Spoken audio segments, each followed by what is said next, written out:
Bonjour, hola, ni hao, assalamu alaikum, hello, and welcome to the Global Research Alliance Livestock Research Group annual meeting for 2022. Thanks everybody for being here at different times of the day around the world. We really appreciate it and hope you enjoy the next 3 days of the meeting. For those who are new to the Global Research Alliance and the Livestock Research Group, just to let you know, and there'll be more on this later today, the GRA, founded in 2009, is here to promote international science cooperation to grow food without growing greenhouse gas emissions. It's currently chaired by Chile and it has grown to a membership of 66 countries and also 24 international partner organizations. So it is really quite a substantial structure internationally. My name is John Tanner. I'm from New Zealand, and I'm currently one of the co-chairs of the Livestock Research Group of the GRA. I understand today and over the next 3 days, we have 57 countries. So over 85% of our member countries being represented. And I understand that 200 participants have registered for this meeting, which is fantastic. This is our 14th annual meeting since 2010, and this is our 3rd virtual meeting because of COVID, etc. Hopefully that'll change. We'll discuss that later in the meeting. So last year, and that was my first year as a co-chair in the Livestock Research Group, we had 43 countries. So we're up by a 1/3 this year, which is really promising, and I think also reflects the degree of urgency and the need for the science that this collaboration, international collaboration, is providing. The meeting will run over 3 days, as you're all fully aware, and will be moderated and hosted by myself and my 2 Livestock Research Group co-chairs. And I'd like them to introduce themselves now, and then we will move into the LRG co-chairs update, and that will come from Richard. One of the things I'll say, Sinead, before I pass to you, and I'm sure you'll urge it as well, please, participants, use the chat to keep us posted. We will be looking avidly at that screen and keep those questions going to the speakers throughout the day. Thank you very much. Over to Sinead. Thank you, John, and it's great to be here this evening, or if it's your morning or whatever part of the day. My name is Sinead Waters. I'm based at Teagasc in Ireland, and I work mainly in the area of rumen microbiology and really the development of methane mitigation strategies for ruminants. And I've been the co-chair of the LRG since 2018, and delighted that we're actually able to meet with you all this evening for our annual meeting and to hopefully encourage lots of discussion over the next 3 days. So now I'd like to pass on to my other co-chair, Richard Dewhurst. Thank you very much, Sinead. So I'm Richard Dewhurst, and I'm the 3rd of the co-chairs of the Livestock Research Group, working for SRUC in Scotland. And I'm going to make the first presentation on behalf of the co-chair team, just to give you a brief update on some of our activities over the last year. So let me share my screen.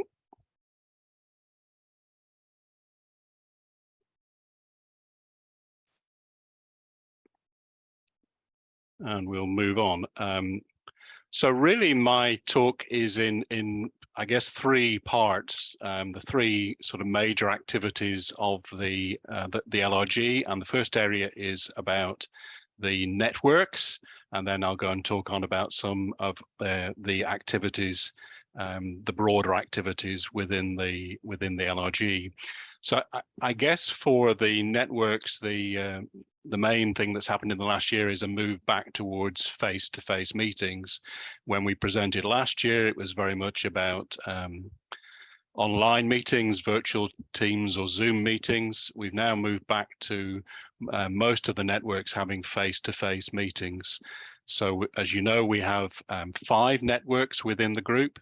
The Animal Selection, Genetics and Genomics Network has had a workshop And in the pattern that we've often had in the past, that was linked to a major congress in that field. In that case, the World Congress on Genetics Applied to Livestock in Rotterdam. So we take advantage of those opportunities where many scientists in that field were together. The Animal Health Network has moved under new leadership with Nick Wilhouse and Shada Oshkan, rebuilding the community associated with the Animal Health Network. And they too had a workshop, in that case linked to the greenhouse gases, an animal agriculture meeting in Orlando. That network is also actively working on a cost proposal. You'll know that the networks often work best when we have project or a series of projects that the networks can coalesce around. The Rumen Microbial Genomics Network is a really good example of a network that has a lot of project activity within the network, particularly with European Union funded projects such as the Master Project.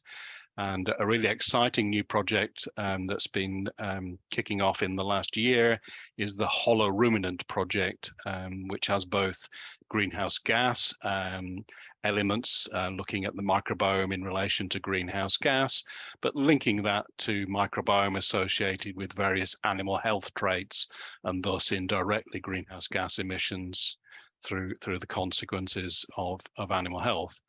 And the Rumen Microbial Genomics Network often has workshops associated with a series of microbiology meetings that are run between INRA and the ROWET. Feed and Nutrition Network also had a workshop in Orlando, a well-attended workshop in Orlando, and that was particularly focusing around reviewing some of the outcomes of the CEDAR's Irrigas project that's been running within that network. That network, and I'll say a little bit more about this later on, has been really successful in producing important global review papers. They've done a lot to bring together data sets, consolidating data across countries, and really beginning to reap the benefits of that in terms of major review papers around emissions. That network also had a strong role in supporting the Feed Additives flagship project, and more will be said about that later in the meeting. And they're always looking for linkages to other international initiatives on feed additives. That's something of a focus for that group. Manure Management Network completes the lineup of networks, and they had a smaller workshop, again linked to the greenhouse gas and animal agriculture meeting. And they're continuing to work on the database, the Dataman or MELS database, which is really central to bringing together scientists in that field around that data set. Just to say something briefly about the development of flagship projects, this time last year we were discussing potential ideas of flagships in our livestock domain. We discussed them at our meeting, and there were a couple of proposals that went forward to the GRA Council meetings in February of this year. And both of the projects that were proposed and accepted by Council have made strong progress. So the Feed Additives flagship, led by David Yanis Ruiz and Andre Banink, has now secured funding and recruited, so that's now able to be developing and making rapid progress.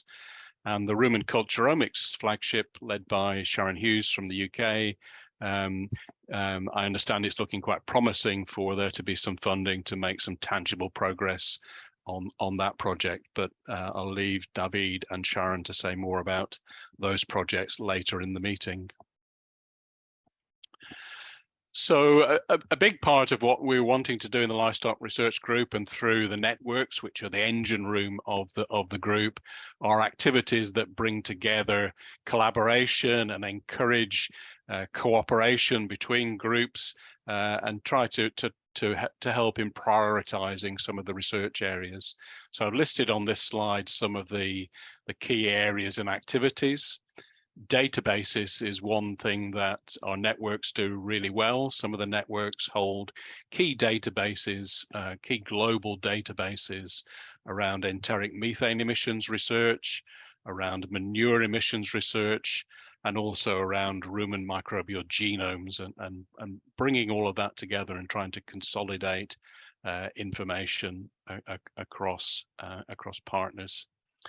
Another important area for our networks is targeted science reviews and reports, working together to produce review papers. And here I've really highlighted the Feed and Nutrition Network, who in 2022 have been very productive, building on a lot of groundwork to assemble data sets. But they've published papers around methane. They've previously published global papers, but they published papers particularly focused on Latin America and the Caribbean, and also on Southeast Asia in relation to methane. They've been doing other publications looking at nitrogen excretion, so meta-analyses of large-scale nitrogen balance, nitrogen excretion studies, both with beef cattle and dairy cattle. And to cap it, they have a paper in PNAS looking at strategies to mitigate methane emissions by ruminants, and really bringing their expertise together in a globally relevant paper. Developing tools is another major objective for the Livestock Research Group and our networks. And one of the key partners that we have in that is the FAO, and working with them on the development and application of their GLEAM modeling, looking to develop the assessments of livestock emissions within those spatial GLEAM models.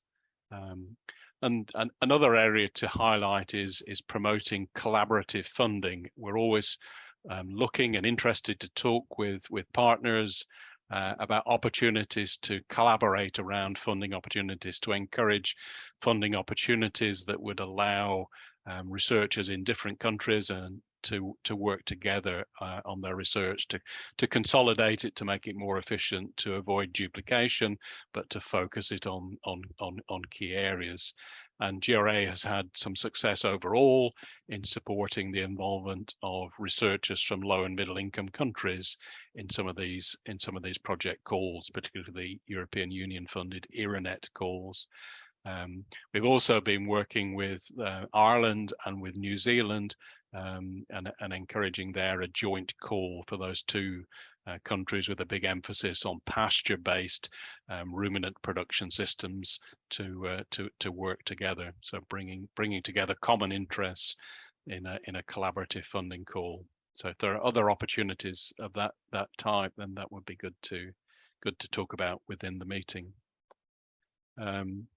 So as I mentioned when I said about collaboration, a big theme is about avoiding duplication across organizations. It's not about propagating ideas that have been done in one country and then trying to replicate it in the other 66 countries in the group. It's about avoiding duplication, so identifying opportunities to share knowledge, to build capacity and joint projects, but with a view to maximizing the delivery from the research funding that we have available. And it's notable that the GRA has 17 research networks across the GRA beyond the Livestock Research Group, and it works closely with 24 international partners. So we're seeking to complement and synergize and work effectively with all of these partners. The New Zealand government, through the NZA GRC, funds collaborative work on inventory improvement and greenhouse gas measurements in Africa and Asia, and is expanding that into Latin America and the Caribbean, to trying to work with partners in those developing countries. And as I illustrated in the last slide, we also undertake strategic literature reviews and horizon scans to identify priority science for collaborative research. One project to mention in particular, and this will be spoken about by one of our speakers tomorrow evening, or I say evening, it's evening in Europe, but in day 2 of our program, is the Pathways to Dairy Net Zero program, where the GRA is working together with FAO and the Global Dairy Platform to develop a roadmap for net zero dairy production. And that has involvement from leading global dairy processors around the world. We've been developing a typology, a description of global dairy systems, and looking at the mitigation options, the potential of different options in different systems in different countries, and aiming to link that to the spatial modeling of greenhouse gas emissions that's present in FAO's GLEAM model to increase the understanding of dairy emissions and the mitigation options spatially within GLEAM.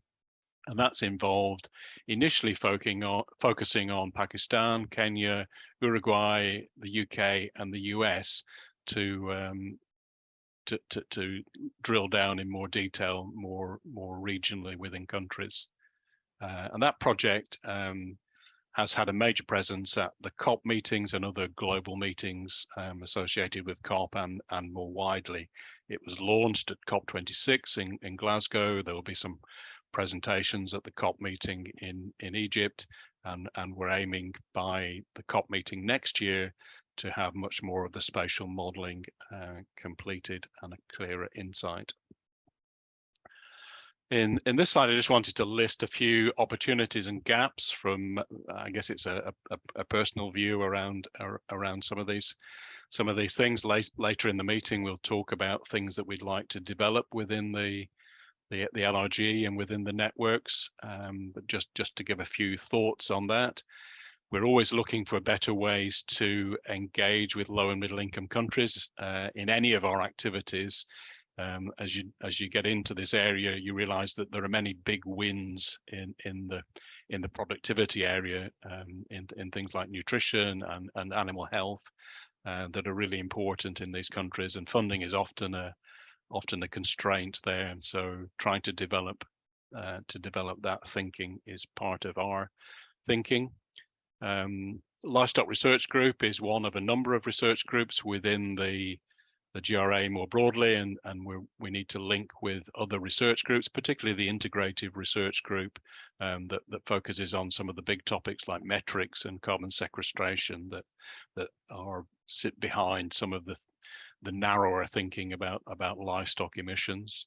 And within the LRG, we need to link across networks. We spoke about this a bit last year, trying to avoid formation of silos, discipline silos, and taking a more holistic approach to livestock emissions. And two other areas that I think are important to keep in our thinking are behavioural change, how our networks can encourage thinking about behavioural change and how we structure our research and demonstration and implementation activities to elicit behavioural change, and also knowledge exchange between academics and researchers, but also with our industry partners. So some of the areas to think about. And lastly, before we take some questions, just to acknowledge the financial support that the co-chairs receive from the ministries within our individual countries. So the Ministry of Primary Industries in New Zealand, Department for Agriculture, Food and the Marine in Ireland, and DEFRA in the UK support the co-chairs. With that, I'll finish my presentation, and we have a chance to look at any questions that you've put in the Q&A. I think John inadvertently said the chat, but you won't be able to see the chat. The questions go in the Q&A box at the bottom of your screen. Thank you, Richard.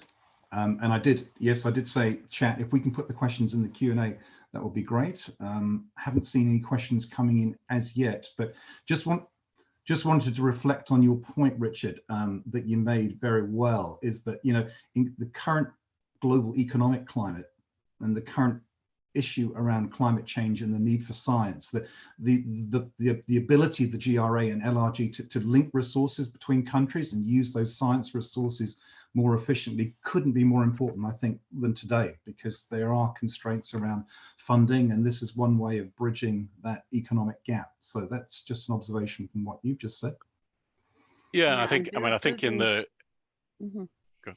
I was just going to make the point, and building from that really is how the New Zealand-Ireland funding call, I suppose, emerged in 2022. So that was like, we have a common goal, and we have agriculture on pasture-based countries. So that was a really nice opportunity between DAFM in Ireland and MPI in New Zealand to have a funding call, and it'd be great to have similar internationally.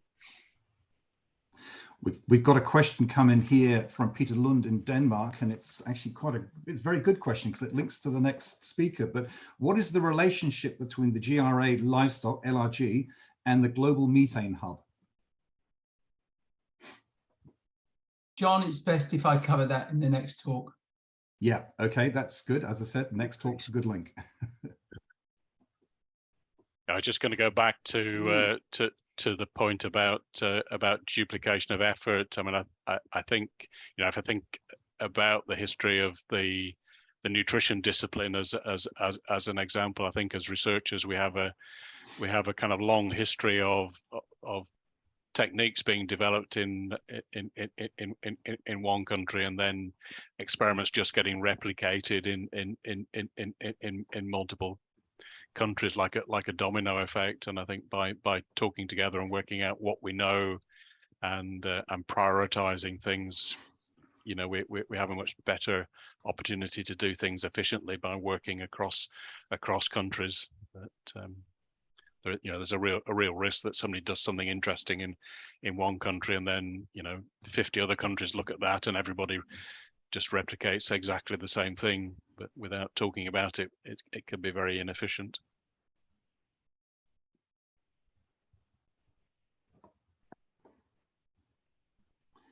Okay, I think we're nearing the end of this session. I don't see any other questions coming in. As Harry said, he can answer the Global Methane Hub question in the next presentation. So I think at this stage, please put your questions up in the Q&A. Appreciate that. And that will be this session coming to a close. Thanks to my co-chairs for participation and presentation, Richard. Thank you very much. Thank you. Spot on time. Okay.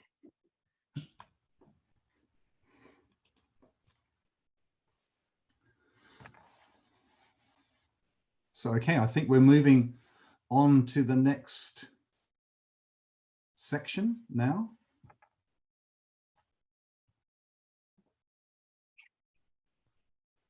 Okay, so moving on to the next speaker now, and this is the section where we have a presentation from the GRA Special Representative. And just before I hand over to the acting GRA Special Representative, I'd just like to acknowledge the outgoing Special Representative, Hayden Montgomery, who's recently stood down from the Special Representative role to take up a role at the Global Methane Hub, hence the relevance of that last question.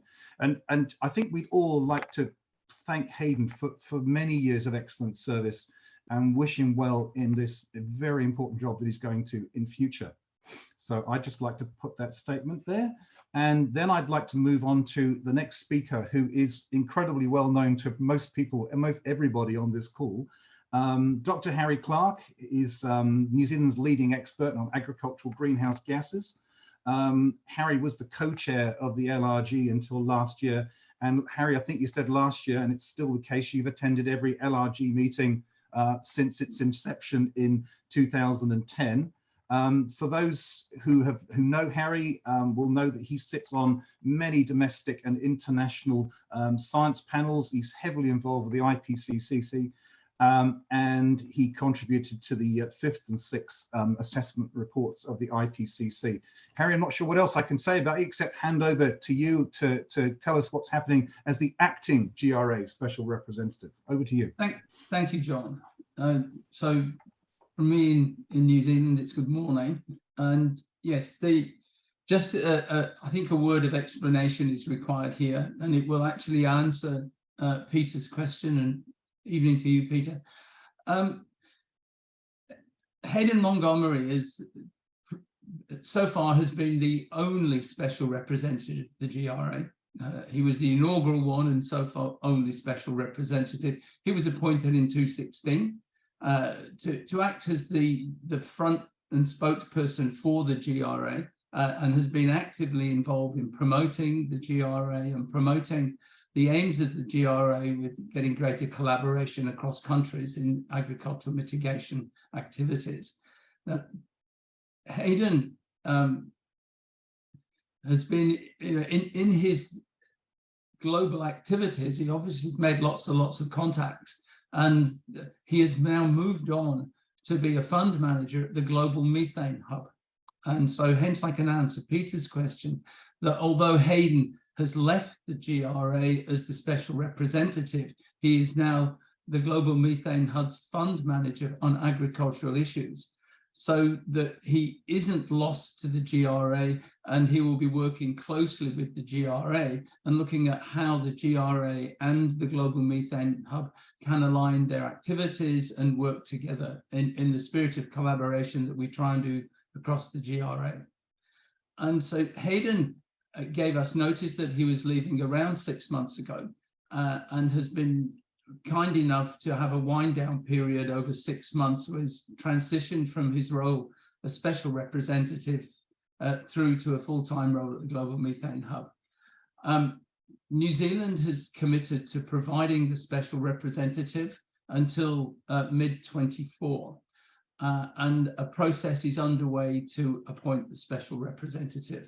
And in the interim, I've been asked if I will step in until that appointment process is finished. So I'm here as a temporary replacement for Hayden, and I will, in my acting capacity, which is only a part-time role, I will be trying to ensure that there's continuity between Hayden leaving his full-time role and a new person taking that one up.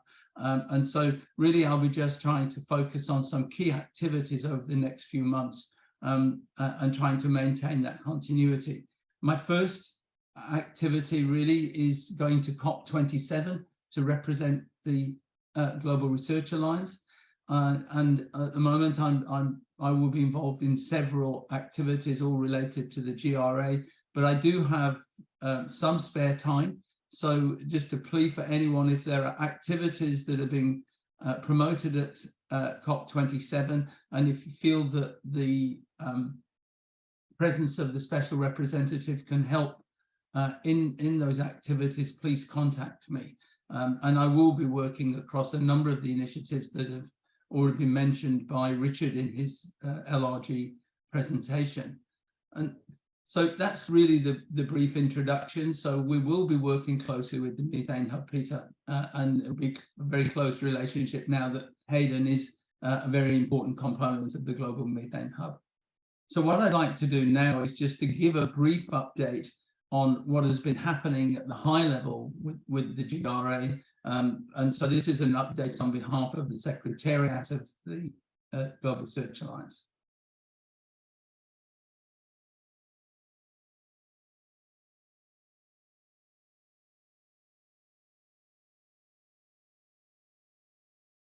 There we go.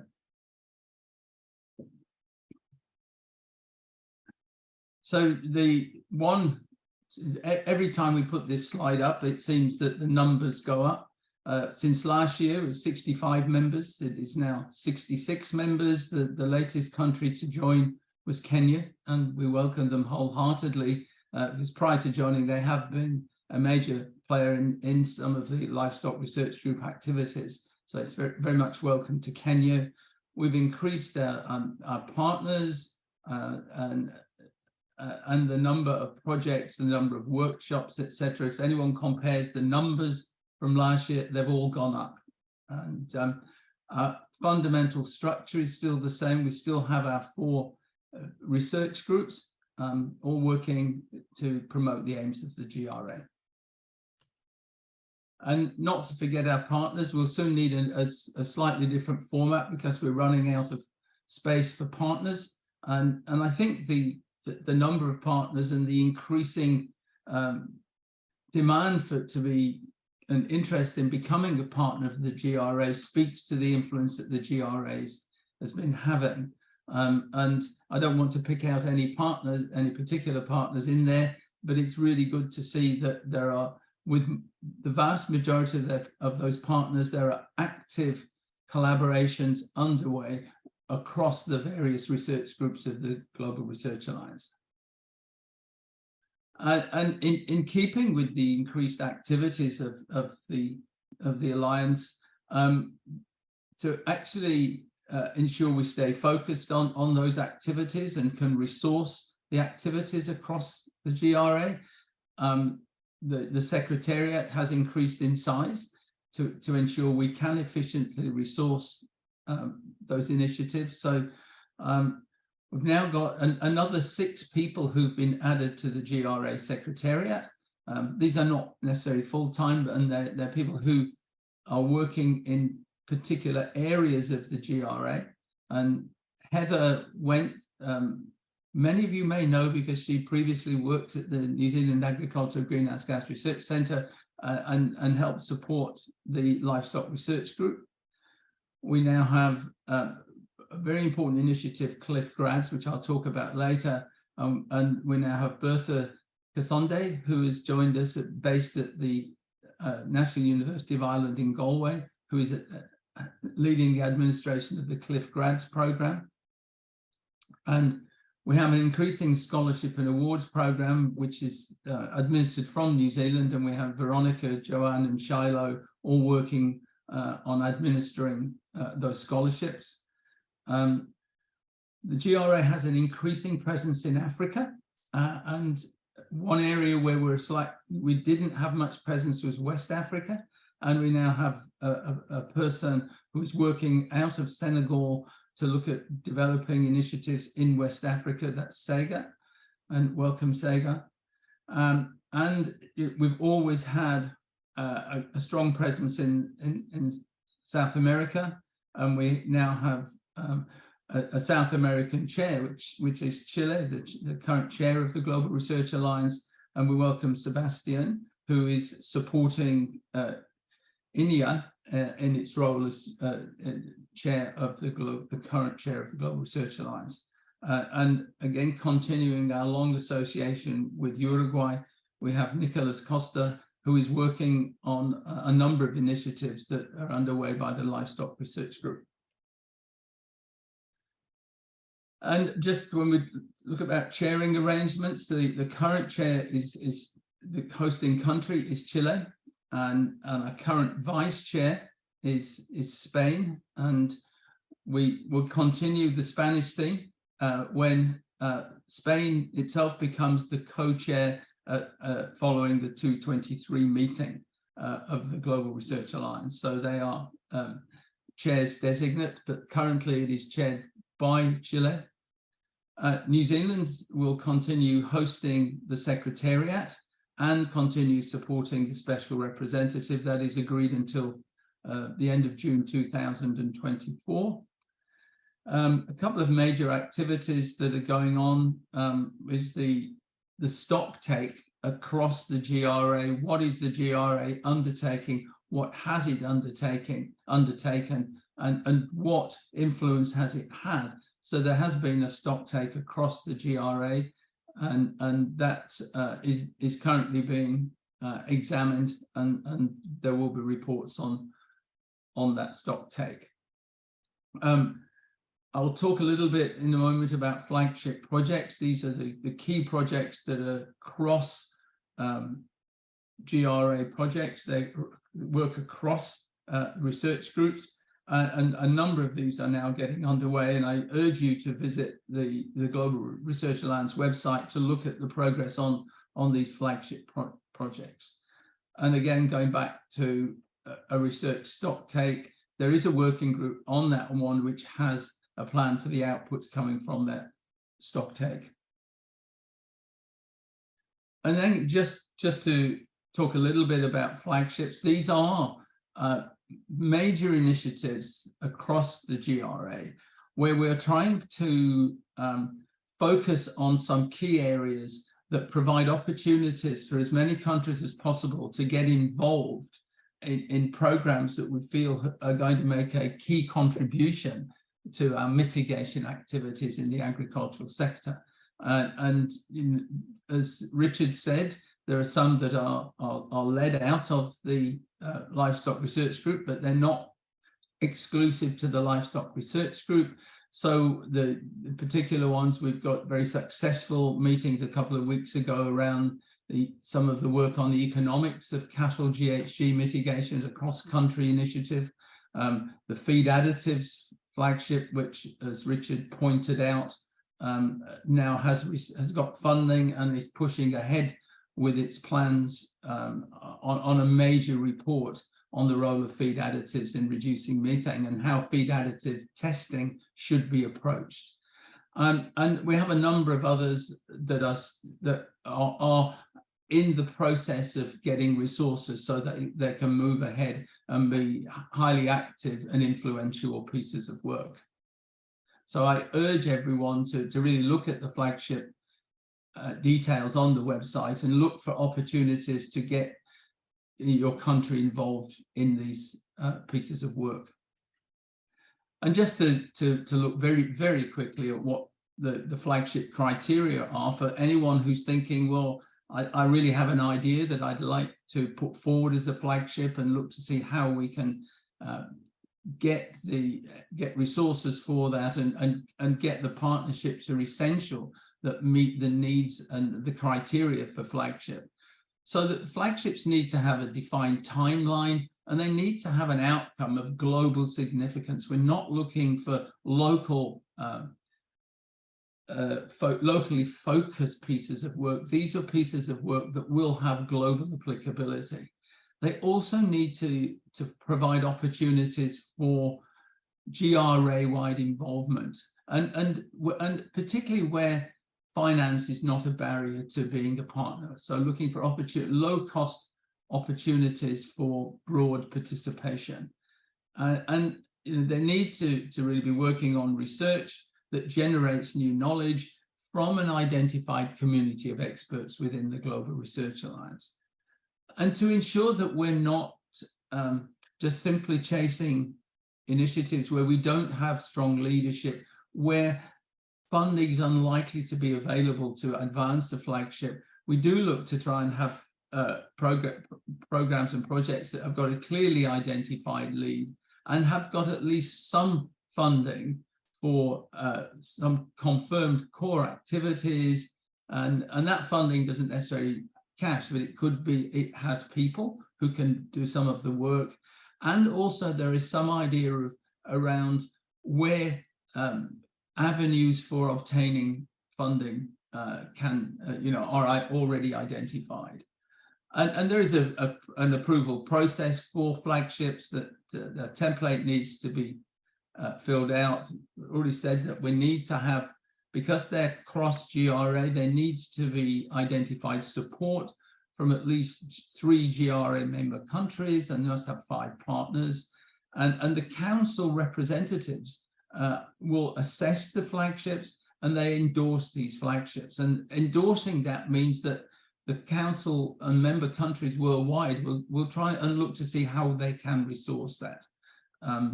And we then, the Secretariat will be profiling those flagship projects. And this is where the special representative can also act as a point for saying how some of that coordination can eventuate, so that the GRA special representative is available to help with the development of those flagships. And Hayden has done a wonderful job of bringing some flagships together and trying to get resources for those flagships. And we hope that the new special representative will be able to support in the same way that Hayden did. But they do have very big boots to fill with Hayden, who seemed not to need sleep most of his life. And again, just to continue the flagship, there is a series of webinars on the flagship.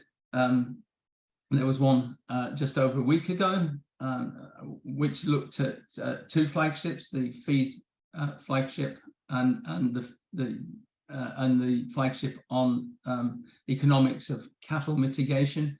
And there will be other flagship projects in the seminar series.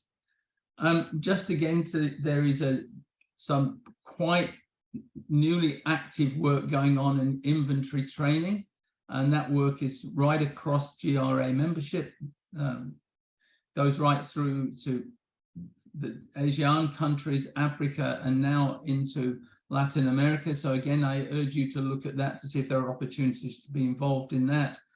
And then we do have these very various networks where we're looking to increase capacity and capability. And so there's two of these here. We have the Cliff Grads, which so far, which is an opportunity for PhD students to have a time in a lab outside of their own country. And so far we've put 124 students through those. Of course, COVID was somewhat disruptive to that, but we have run the 5th round, and the results from that 5th round will be available in November and announced at COP.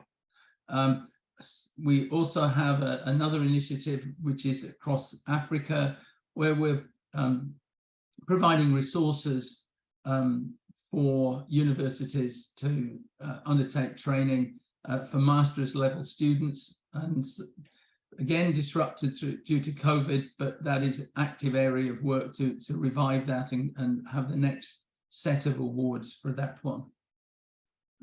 And just a reminder, which I think we do every time, that there is we have an active website, and there is a space for each country, and this is a continuing process of ensuring that there's comprehensive information on the website and it's kept up to date. So there are opportunities for to promote the work you're doing via the GRA website, and we urge you to ensure that your country pages are in actual fact updated with the latest information. And I think just about on time, I will now finish the presentation. But again, this is an interim step for me. And again, I would like to reiterate John's thanks to Hayden Montgomery for the role he has played in the special representative and the major strides he has made in ensuring that the Global Research Alliance has met its aims of being a collaborative organization that is contributing strongly to the search for greenhouse gas mitigations. Harry, perfect timing. Thank you very much indeed. That was excellent. And just an observation very quickly, you make the serious point that, with so much political interest in this space at a very high level around the world, it couldn't be a more important time to have a special representative that can talk at that level, that does understand the science, that can talk from a scientific base to policy. So do you want a quick comment on that? No, I just agree, John. I think this, we accept that for us as scientists, we think it's all about science, but in actual fact, this is an area of work where the politics drives so much of it, and there's never been a more important time for the science community to be strongly engaged in policy and political processes to ensure that we are making and influencing the people who can provide the resources and are responsive to the needs of policy. And so that we're not just working in things that we want to do. And that interaction with policy is so important, that we're actually working on areas where the information is actually going to be used in setting policies, etc. Because you're right, this is an area where we must have that collaboration, not just across science, but the collaboration with policy and political processes. Thank you, Harry. And that's a perfect link through to our next speaker, the keynote speaker for today. If I can move on, I'm just looking at our conference organizers to make sure we're ready to move forward.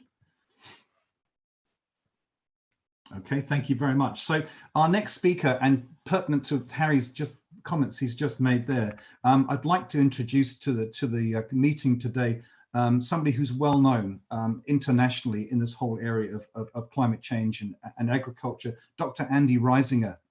Thank you for joining us today, Andy. Andy, if I could just introduce you as currently one of New Zealand's climate change commissioners, so right at the forefront of policy making on agriculture, climate change, well, actually the whole economy and climate change. Andy is also the New Zealand representative on the IPCC Bureau.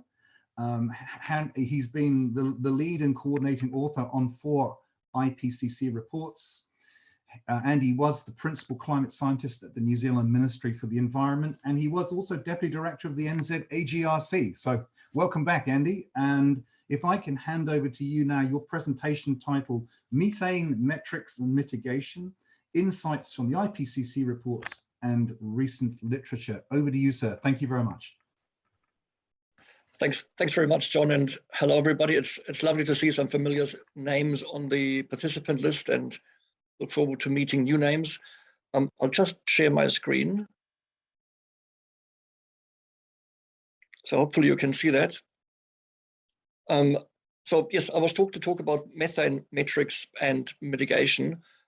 And I realized that's over the last couple of years become quite a contentious topic. So I'll try to clarify the scientific basis for the different metrics that seem to give quite different answers as to how important it is to reduce methane emissions, in particular relevant for obviously ruminant livestock and manure management, and why different metrics seem to lead to such diverse conclusions that are then assumed to therefore result or dictate quite different policy responses.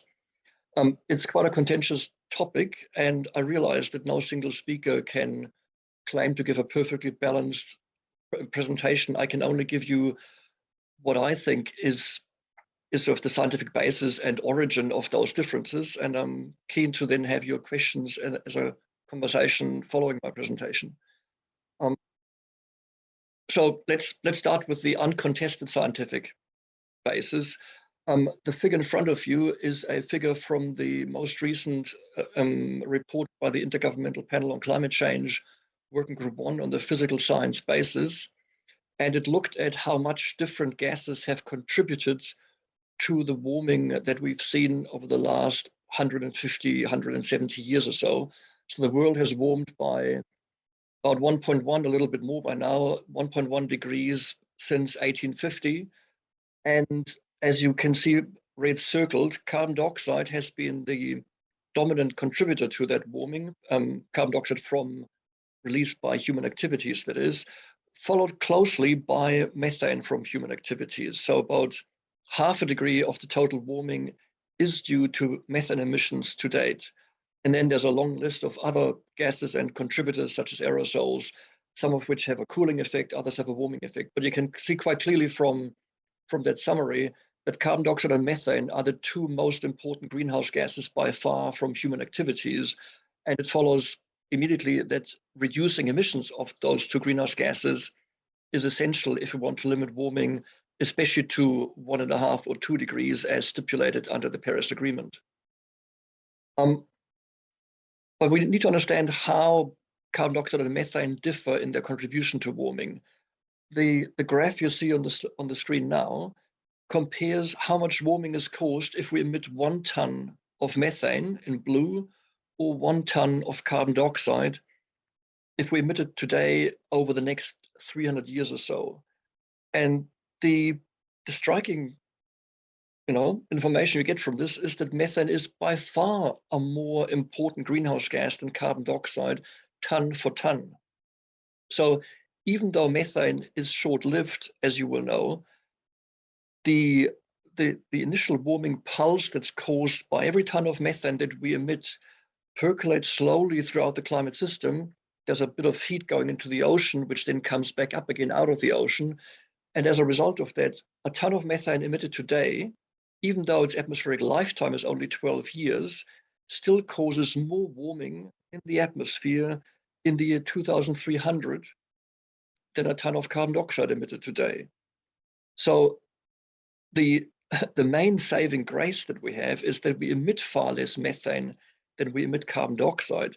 But at face value, methane is a far more powerful and long-lasting, powerful greenhouse gas than carbon dioxide, even though most of the warming from methane is delivered over the first 50 or so years of its lifetime. So the question is not whether methane is worth mitigating. The question is how much more worth mitigating is every ton of methane compared to every ton of carbon dioxide. There is nothing benign about methane just because it's short-lived. Now, one approach that's frequently taken is simply to say, well, if we think about the warming over the next 100 years after we emit a ton of methane or a ton of carbon dioxide, what would give roughly the same impact? And the scaling factor that you get from the latest IPCC assessment report is that 1 ton of methane causes the same energy imbalance as 27 tons of CO2 over the first 100 years. So what I'm showing here is not strictly speaking the energy imbalance, but simply the realized warming following the emission of each of those gases. So you can sort of think about it as the roughly, and it's approximate only, the warming aggregated over 100 years following emission from 1 ton of methane is about the same as the warming from 27 tons of carbon dioxide.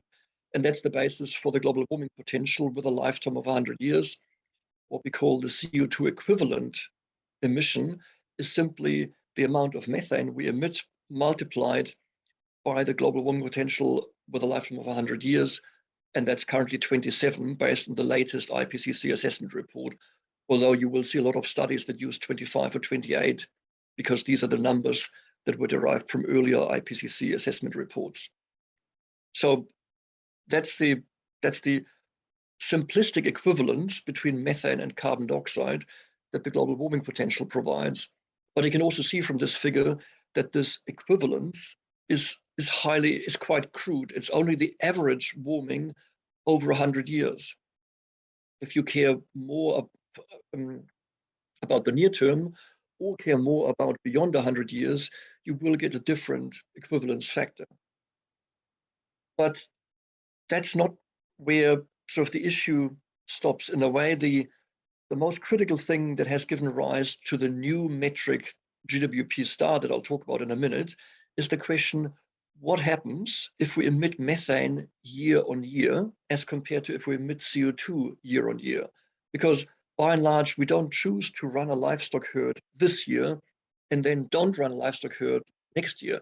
We don't make sequential individual decisions. The logic that's being promoted is to say, we emit methane as a continuous stream as part of livestock operations. How do we best understand the climate impacts of a continuous stream of methane emissions? What happens if we emit methane or carbon dioxide year on year?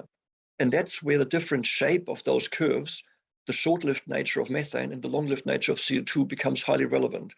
I've got a bit of an animation coming up. I'm not sure how easily it is visible on an online presentation, but let's just see. So I'm trying to simulate here what happens if a new methane pulse happens every successive year, and you can see these successive methane pulses, they do add up over time, but they don't add up linearly. They flatten out because if you emit methane for 100 years or more, most of the warming that a new methane emission adds is compensated for by the declining warming from a previous methane emission. And as a result, the total warming from a continuous stream of methane eventually flattens out. It takes several centuries before that flattening out really happens, but it will flatten out over time. The situation is quite different for carbon dioxide because for carbon dioxide, a single pulse of carbon dioxide results in warming that's almost permanent over many, many centuries. So if I now emit a carbon dioxide pulse every year, these pulses also add up, but every pulse adds as much warming over the entire period as all the previous pulses. And as a result, when you do that, you get an almost perfectly linear correlation between the total amount of carbon dioxide emissions and the warming that happens over time. So every carbon dioxide emission adds more warming, and it only stops once we no longer emit carbon dioxide. It's quite different, therefore, to the picture that you get from continuing to emit methane, where the declining warming from past emissions to a large extent compensate for the new warming from your most recent emissions. So that results in this quite different information. So in those graphs, the top panel shows the emissions that I'm now assuming we emit, in that case, say for 150 years. Again, in blue is 1 ton of methane, and in red, 27 tons of carbon dioxide. And the bottom panel shows the temperature response to those emissions. You can see that a continued constant emission of carbon dioxide results in ever increasing amount of warming. That's the linearly increasing red line. Whereas if I continue to emit methane at 1 ton per year, I get a lot of warming quite quickly and early on, but then a substantial flattening out and a much more gradual increase in temperature over time, which clearly shows those two gases are not equivalent. So the very notion of calling something CO2 equivalent is quite misleading, because you do get a very different picture over time from a constant rate of emission of either gas. The difference becomes even sharper when you then look at what happens if we bring emissions of those gases back to zero again, as shown in the top panel. So what if I used to have 27 tons of CO2 per year and I now bring those emissions to zero? What if I bring my 1 ton of methane back down to zero? And the result is shown in the bottom panel. CO2, every amount of CO2 I emit adds further warming. As a result, the red line continues to increase. So I get more and more warming from CO2 until my CO2 emissions reach zero. So the only way to stabilize climate change at any level is if my carbon dioxide emissions go to zero. The picture is very different for methane, because methane is short-lived. If I stop emitting methane, the warming from my methane emissions decreases over time, simply because it's a short-lived pollutant and its warming effects go away. Whereas the warming effects from past CO2 emissions almost never go away, not for many human lifetimes. So looking at this information, if you make the simplistic assumption that you simply have to use CO2 equivalent, and 1 ton of methane is basically the same as 27 tons of carbon dioxide, you can see you don't get the picture at all, because you would assume, if methane is like carbon dioxide, that even if I reduce my methane emissions, I still cause further warming. And that is clearly not the case. And so that's one of the limitations of using global warming potential, or GWP 100, as the sole metric for comparison of those two gases, that if you're concerned about the cumulative effect of sustained emissions over time, you would not get the information that the warming that's due to methane would decline if I reduce my emissions substantially, whereas the warming I get from carbon dioxide would still continue to increase unless and until I bring carbon dioxide emissions to zero. And it's, so let me just quickly summarize those key points for GWP 100.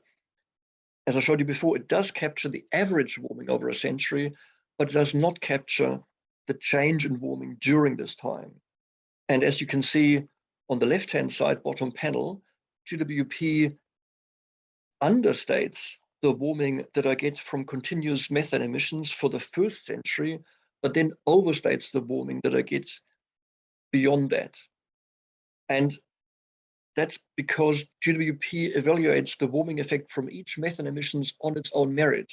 It does not capture, and doesn't intend to capture, the fact that temperatures decline for falling emissions because the warming caused by past methane emissions declines over time. It's not the intent and purpose of GWP 100 to capture the influence of past emissions on future temperature. However, that's obviously of potential interest to policy, and that's where the GWP star metric has been designed. So just to illustrate what it does, on the left-hand side is a potential global methane emissions, that's from all sources, not just from livestock, in a deep mitigation scenario that would limit warming to 1.5 degrees, consistent with the goals of the Paris Agreement. On the right-hand side, the solid black line shows the actual temperature change due to those methane emissions over time. So the temperature increases as long as methane emissions increase, but then the temperature decreases if methane emissions decrease again.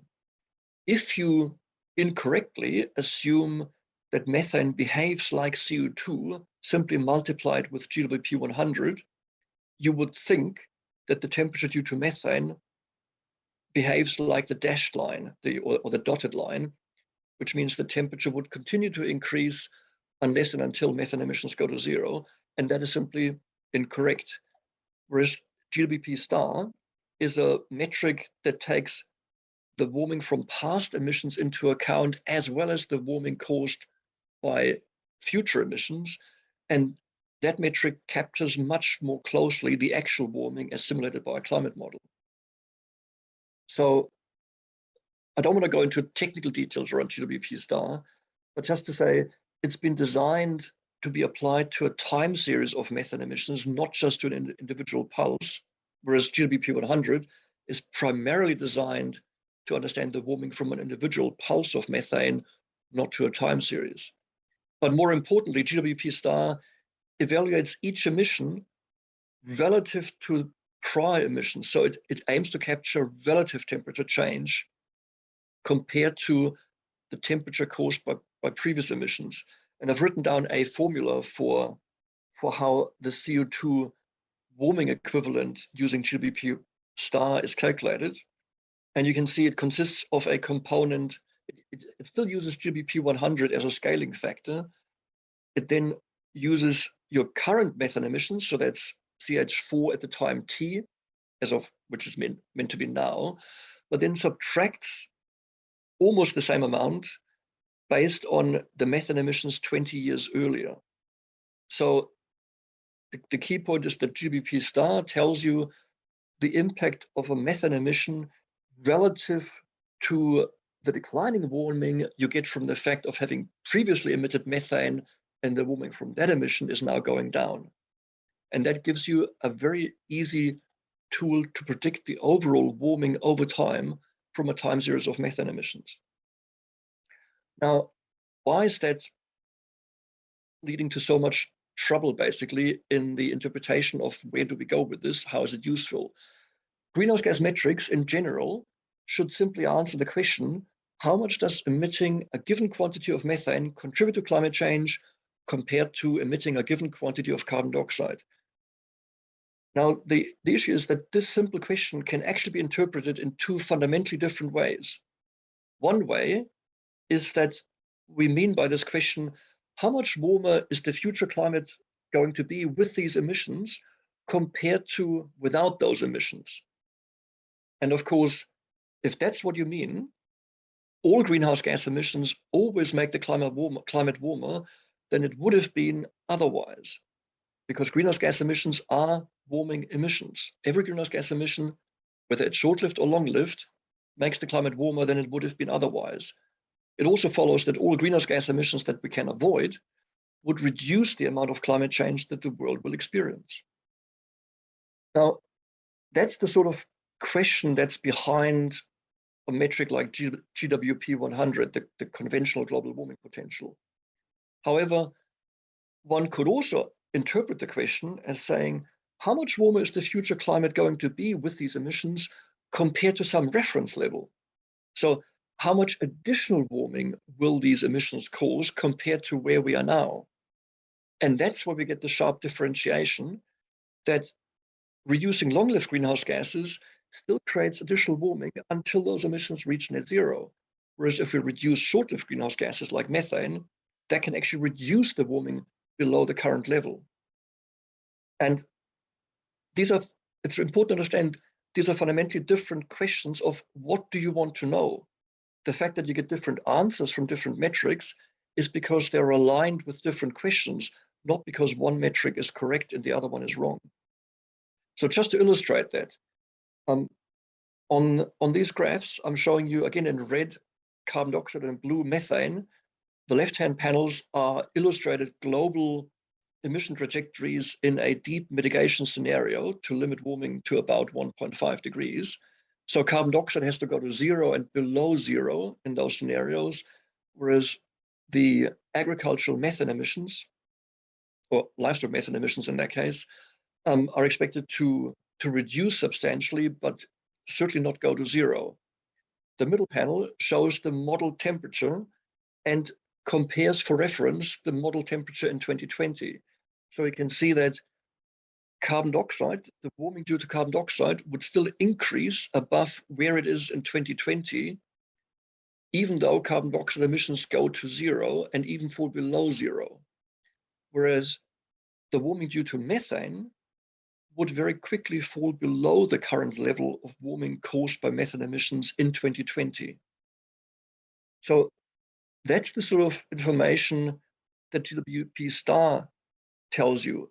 For strongly declining methane emissions, the CO2 warming equivalent, so the equivalent impact on the climate from this change in methane emissions, is less than zero. Rapidly reducing methane emissions would result in a reduced amount of warming due to that time series of methane emissions. But that's, as I said, only one way of interpreting the question. Another way is to ask, how much warmer is the world going to be compared to what our past emissions have committed us to?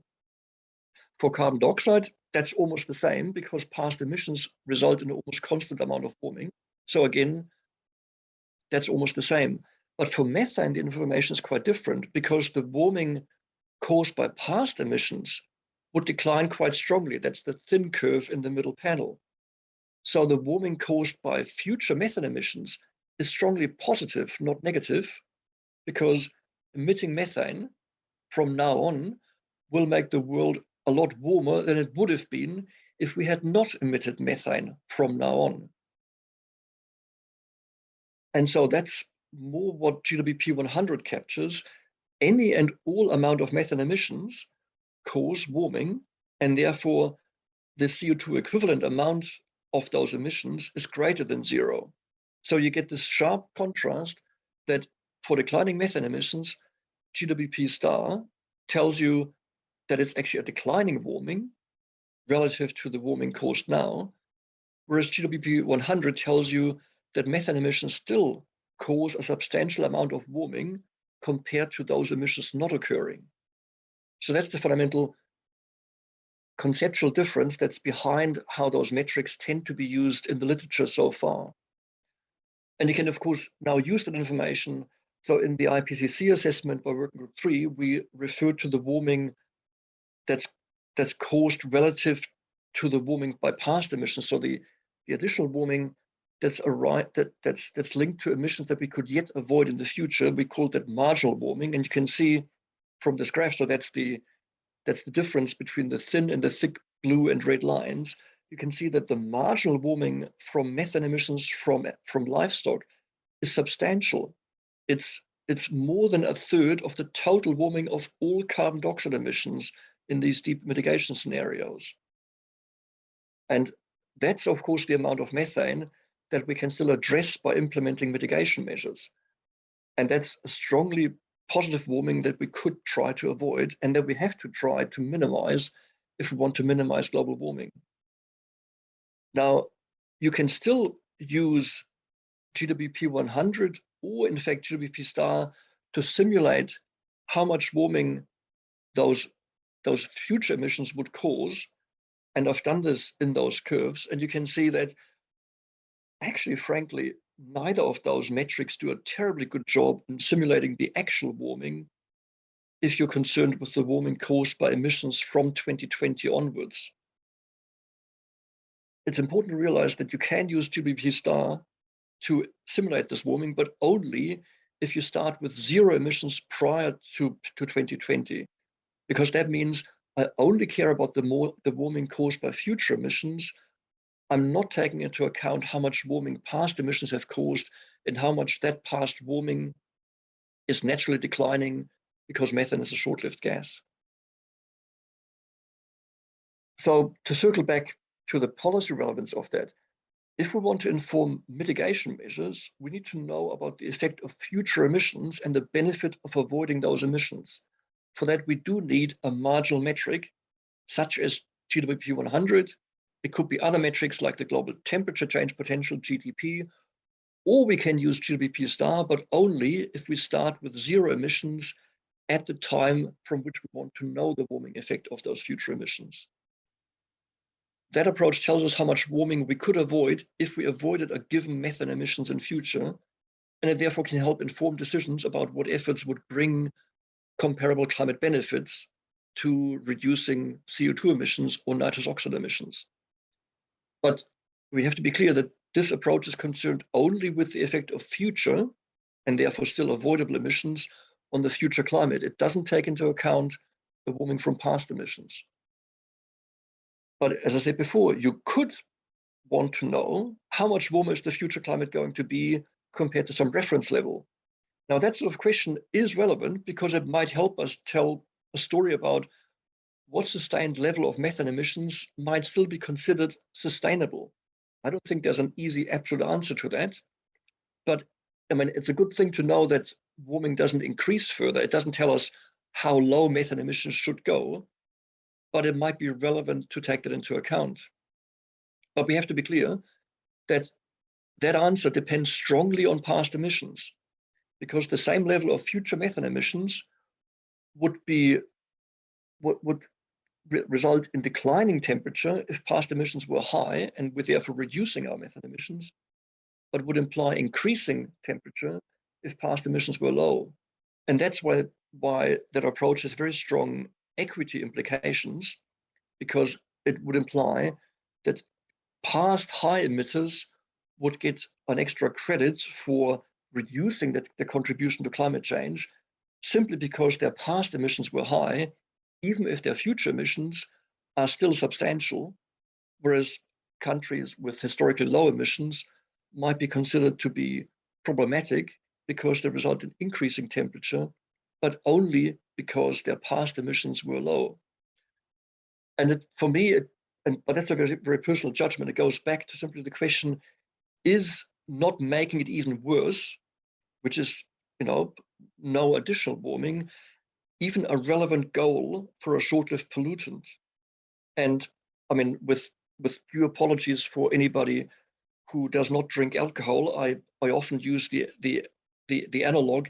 If I drink a bottle of whiskey every morning, I would not get any more drunk over time because alcohol is reasonably short-lived toxin, and my body processes it in the space of 24 hours.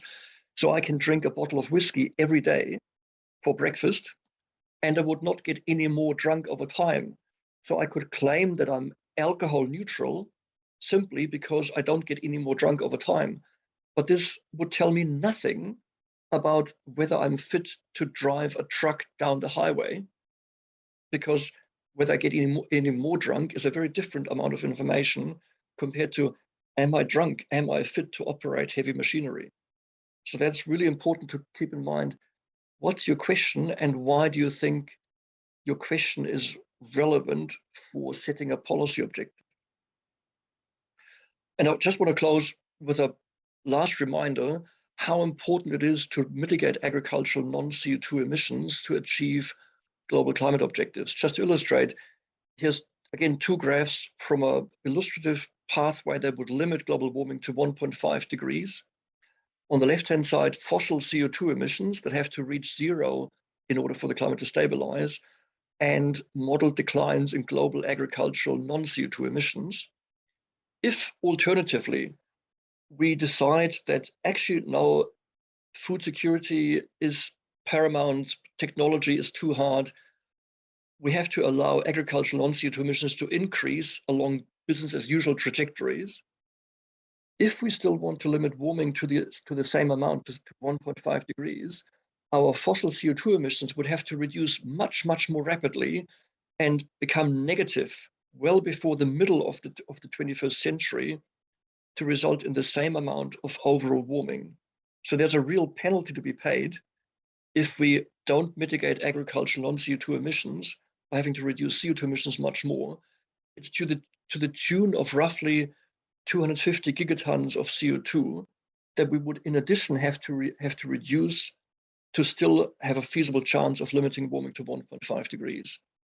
That really, really matters. And that's of course what the GRA is all about, to enable us to achieve the black line without jeopardizing food security. So Very quick conclusions, because I suspect them over time. Every ton of methane makes the world warmer than it would have been otherwise, much more than a ton of CO2, even centuries from now. It's just a question of how much more. Every ton of methane is therefore worth avoiding if we possibly can. It's got nothing to do with metrics. But the short lifetime of methane means that warming from methane doesn't accumulate over long periods of time. Therefore, we can keep methane emissions greater than zero without breaking the climate, in contrast to CO2, where emissions have to go to net zero globally. There is no right greenhouse gas metric. Each metric is perfect for what it's designed for and more or less adequate for any other purpose. And GWP 100, so the normal global warming potential, and GWP star measure fundamentally different things. You need to decide first what it is that you want to measure and why, and then you can choose the right metric and apply it in a way that is consistent with your stated goal.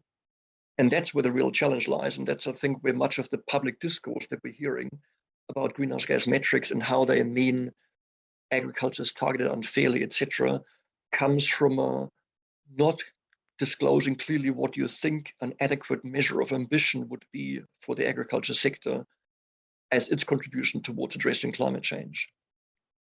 So I'll leave it with that. I'm happy to share those slides and just want to provide some links, including a current FAO LEAP technical report that's out for public review right now.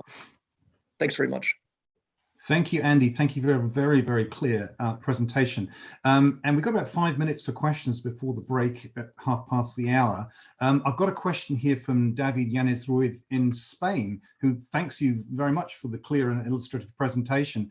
And obviously, David is concerned about the message to policymakers here. He says, look, Andy, in the light of new metrics, how can we balance between the great opportunity for developing more effort in mitigating methane emissions, but not putting even more pressure on the livestock sector and animal-derived foods? In other words, how do we do that research and get more investment in it without scaring the living daylights out of politicians and with the negative impact on the livestock sector?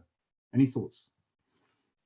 Yeah, so for those of us living in New Zealand or in Ireland, that's indeed a very policy-relevant question. I think you just mentioned before that we have a protest by farmers scheduled tomorrow in front of Parliament. For me, it's very important not to overburden metrics with doing all the heavy lifting for the policy conversation. It's unambiguous that methane is a very powerful greenhouse gas. It's therefore unambiguous that reducing methane makes a key contribution to limiting the climate change that we cause and that we can still avoid. The reason why we need to go easier, why we don't even try to reach zero methane emissions, is not because one or the other metric tells us something. It's in the social space. It's in the essential role of agriculture for food security, for livelihoods, for multiple ecosystem benefits. I think it's a mistake to try and invoke metrics while actually being concerned about something else.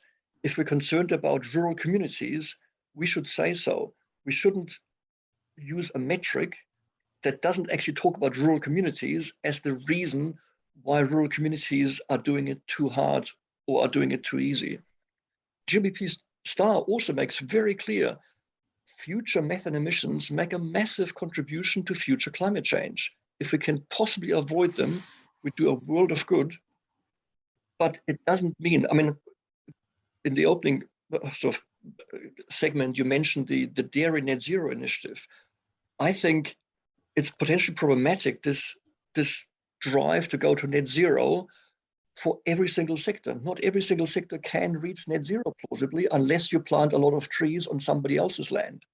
So I think we need a more mature conversation about what are our goals rather than inventing a metric that somehow gives you an easier path and inevitably invokes a backlash from the green movement who says you're just looking for a cop-out. So don't mix the social dimension with physical science, which is all those metrics are. Thank you, Andy. We've got more questions coming in. Sinead, do you want to? Yeah, Can I come in for a question if we have time? So a really fascinating presentation, Andy. I really enjoyed it.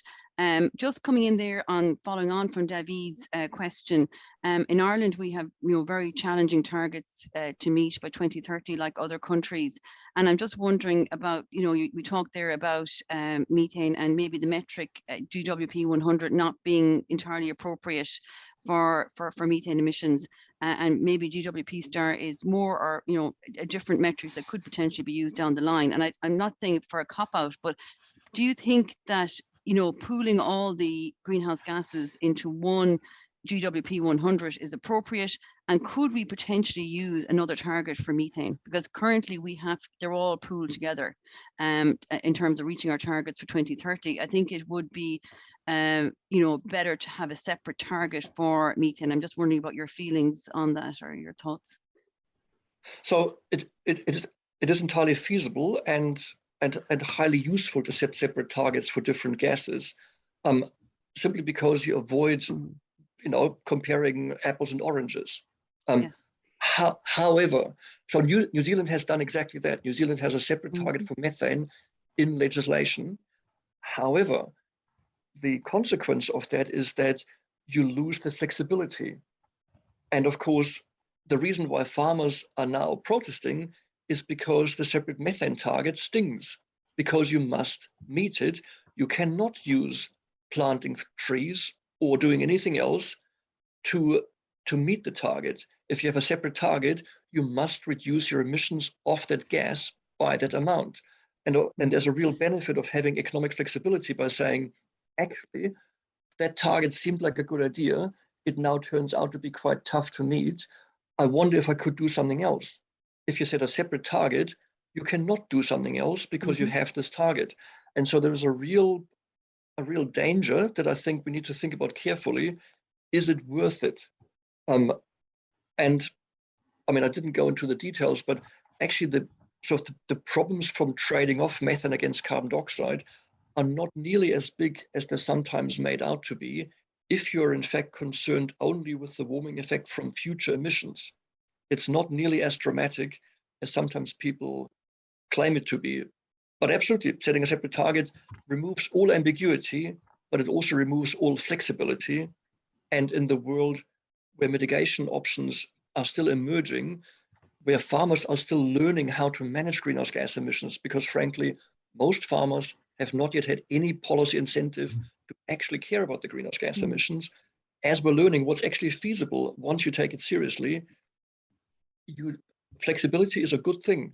And you don't want to lose that too lightheartedly with a reference to science tells you so.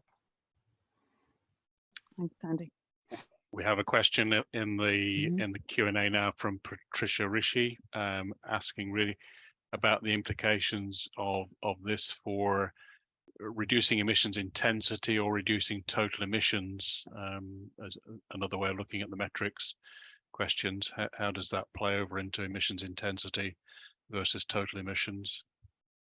So in a way, that's a different kind of metric issue. Globally, if we want to limit warming to anywhere near the Paris Agreement global temperature goal, we have to reduce absolute methane emissions. That's an unambiguous finding from the IPCC assessment reports. That doesn't mean that an individual sector or country might not set an emissions intensity target simply because that's a plausible entry point to developing agricultural climate policy. However, we can't all reduce our emissions intensity and increase our absolute emissions because they would fail to to achieve the ultimate goal. Globally, we have to reduce absolute methane emissions. Emissions intensity is much more useful, as I say, to provide an entry point to climate policy, allowing progression over time, but also allow some sectors to focus on an intensity target while others drop their emissions, their absolute emissions, much more purposefully. But it has to add up in the end. And in the end, what matters to the climate is absolute methane emissions. The climate doesn't care how much meat or milk we produce. The climate cares how much methane goes into the atmosphere. So it is the absolute emissions that have to balance out. But you can design policies as a starting point, as a starting point for a journey, if you like. You just have to keep in mind that emissions intensity on its own may not be enough to achieve ultimately what collectively we have to achieve, which is a reduction in absolute emissions. Thank you, Andy. And we're running short in our break time now, but I've got a couple more questions if you can answer them quickly. You're obviously firing up the audience here. William Aitkenhead in New Zealand's looking at your graphs, although methane decreases in impact rapidly in the short term, over the 300-year time frame, it appears to plateau out. Therefore, when added year on year beyond the first 100 to 200 years, does it also become mostly linear? It's a good question. Personally, I think the uncertainty of the long-term climate response to a 12-year lifetime methane pulse is big enough that I frankly don't get exercised whether eventually it plateaus out completely or declines to zero. I think that's lost in the uncertainty. It's largely about climate carbon cycle feedbacks and feedbacks of the deep ocean response to a short-lived warming pulse. I think the main policy relevant conclusion is that the warming from methane lasts for a lot longer than the 12 years implied by its atmospheric chemistry lifetime. For me, that's the main policy relevant message. Whether the warming disappears after 300 years or after 600 years entirely, I don't think it changes our 21st century climate policy at all. If the answers may differ on that multi-century timescale. Okay, thanks, Andy. And the last question in this session is from Hayden Montgomery. Welcome, Hayden. Great presentation, Andy. Considering the different lifetimes of methane and CO2, their different radiative forcing and the possibility of overshoot and decline emissions pathways, if you were contemplating a change in livestock production systems that would reduce methane but increase CO2, what would you consider as the gas to avoid emitting if the decision was between two equivalent emissions of methane and CO2 from a radiative forcing perspective, in a sentence? So, but my unhelpful answer is, thankfully, by and large, these are not the trade-offs we have to make, because there are very few mitigation options that increase CO2 but decrease methane. There might be one thing around synthetic meat in the long run. I think it would depend. I mean, so if I reduce methane and increase CO2, I will tend to end up with less warming, going back to that one of the slides I showed, in the first 100 years. So that's in the 21st century.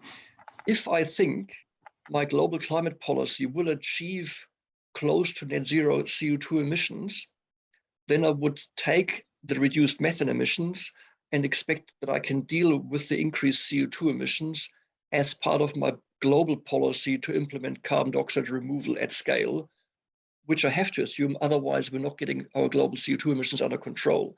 If I think global climate policy is failing anyway, then I would say, don't sweat methane. You know, if we don't bring CO2 under control globally, methane isn't going to break the bank. The thing that breaks the climate and causes an unlivable planet will be if we don't get CO2 emissions to zero. So all action on methane is predicated on an, at least in principle, expectation that CO2 emitters will do their job, and therefore methane emitters should do theirs. And I think that's a good starting point for a collaborative approach to climate policy, rather than assuming failure as a reason to justify your own failure to address your own emissions. And a great point to end the session and your presentation, Andy. On behalf of the meeting, can I thank you very much for your time this evening there in Germany. Really appreciate it. We are going to, and to Harry for the presentation earlier on, we're going to take a 5-minute break now. The idea is to come back at 20 minutes to the hour, maybe slightly after that, while we tee up our next 3 speakers. But I invite you please to come back and listen to the next 3 speakers, because they follow on absolutely perfectly from Andy's point where he left off. So see you all soon. Thank you. And thanks, everybody. Thanks, Andy. Thank you, and welcome back after the break to the participants, and welcome to LRG22 annual meeting. We've had 2 great presentations this morning talking about that big global picture and the challenges, and particularly with Andy talking about contested science versus uncontested science. The next section, I'm delighted to welcome 3 speakers who have been challenged with the question of how global organizations are facing the scientific challenges they're facing to respond to climate change. Two of our speakers represent the global dairy industry and the global beef industry, and our additional speaker is from New Zealand, and is going to talk about from a community perspective, from communities that really are being impacted by climate change now, that are agriculture, that are livestock dependent, how they see the challenges and what science can do for them. So what I'm going to do is, as I said, we have 3 speakers. I'm going to introduce one at a time. Each is going to present for about 10 to 15 minutes. At the end, we will come back and we will have a panel session. So please be ready with your Q&A, because this is going to be a very interesting period in the meeting right now.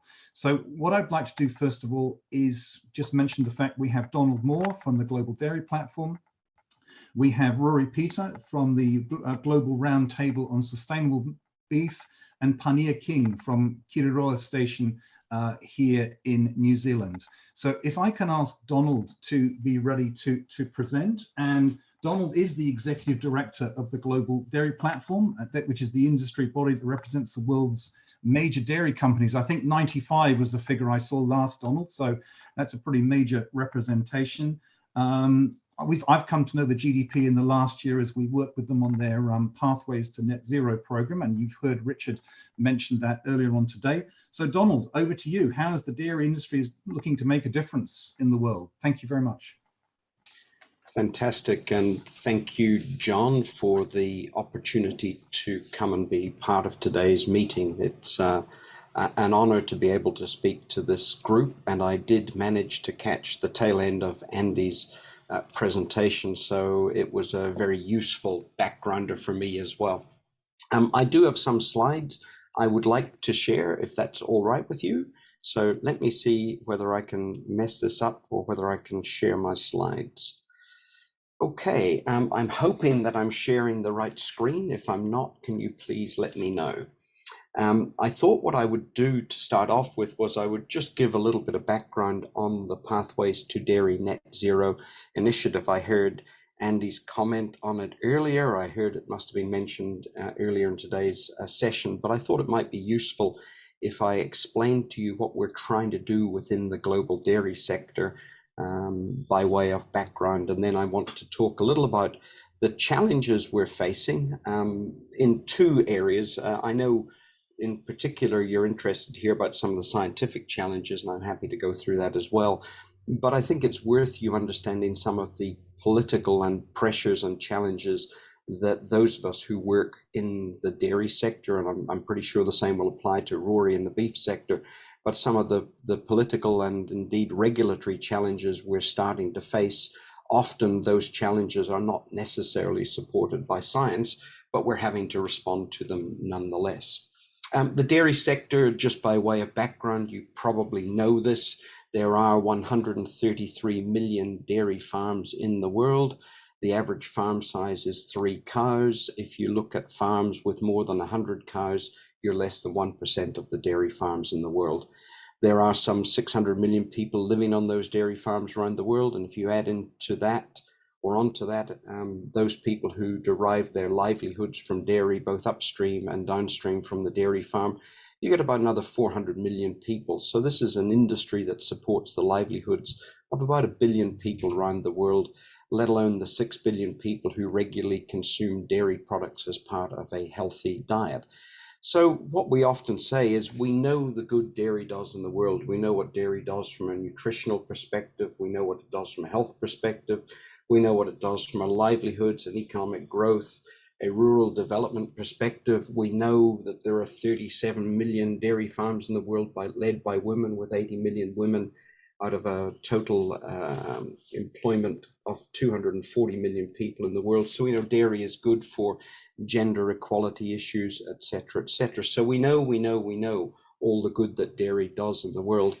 But by the same token, I think we need to acknowledge, and we have, that dairy, like all agricultural commodities, and I will stress that, all agricultural commodities can and must do more to manage the natural environment in which we operate. So we in the dairy sector launched this program, Pathways to Dairy Net Zero, and I want to talk a little about that, if I may, to start off with. The other thing I want to say, just by way of opening remarks, is that sustainability is a complex issue. It's not just about greenhouse gases. Sustainability, I often think about like the old Rubik's Cube, which you're all much cleverer than me, and I'm sure you were able to solve the Rubik's Cube, but it's got many different facets to it. It's about nutritional security, it's about livelihoods, it's about all those things I mentioned before, and it's also about the way in which we need to manage our natural environment. And we need to be careful that when dealing with reductions in one area or pulling a lever in one area like that on greenhouse gas emissions, that we don't end up creating issues in biodiversity, soil, water, other environmental dimensions, let alone in the dimensions of nutritional security and livelihoods and economic growth. So this is a complex problem that we are all working on together to solve. And I am delighted that this group is in place to help us solve those problems. So just by way of some more background on the dairy sector, one of the things that we have recognized for many, many years is that you cannot manage what you don't measure. And so back in 2013, after a couple of years development, we launched a thing called the Dairy Sustainability Framework. And that tracks 11 criteria across both economic, social, and environmental dimensions, so that we can report the sustainability performance over time of the dairy sector. So it tracks it on an annualized basis, and we can plot the continuing performance of the dairy sector, hopefully the continuing improvement in the dairy sector. We currently have a little bit over 240 billion litres of milk reporting through the Dairy Sustainability Framework. In fact, these are last year's numbers. This year's numbers are slightly higher. I think we're up to about 32% of global milk production and around about 50 to 54% of the formal milk in the world, recognizing that a lot of dairying in the world is traded informally in the grey markets and doesn't always go through a processing facility. So we've been tracking this for quite some time now, and every year we produce this.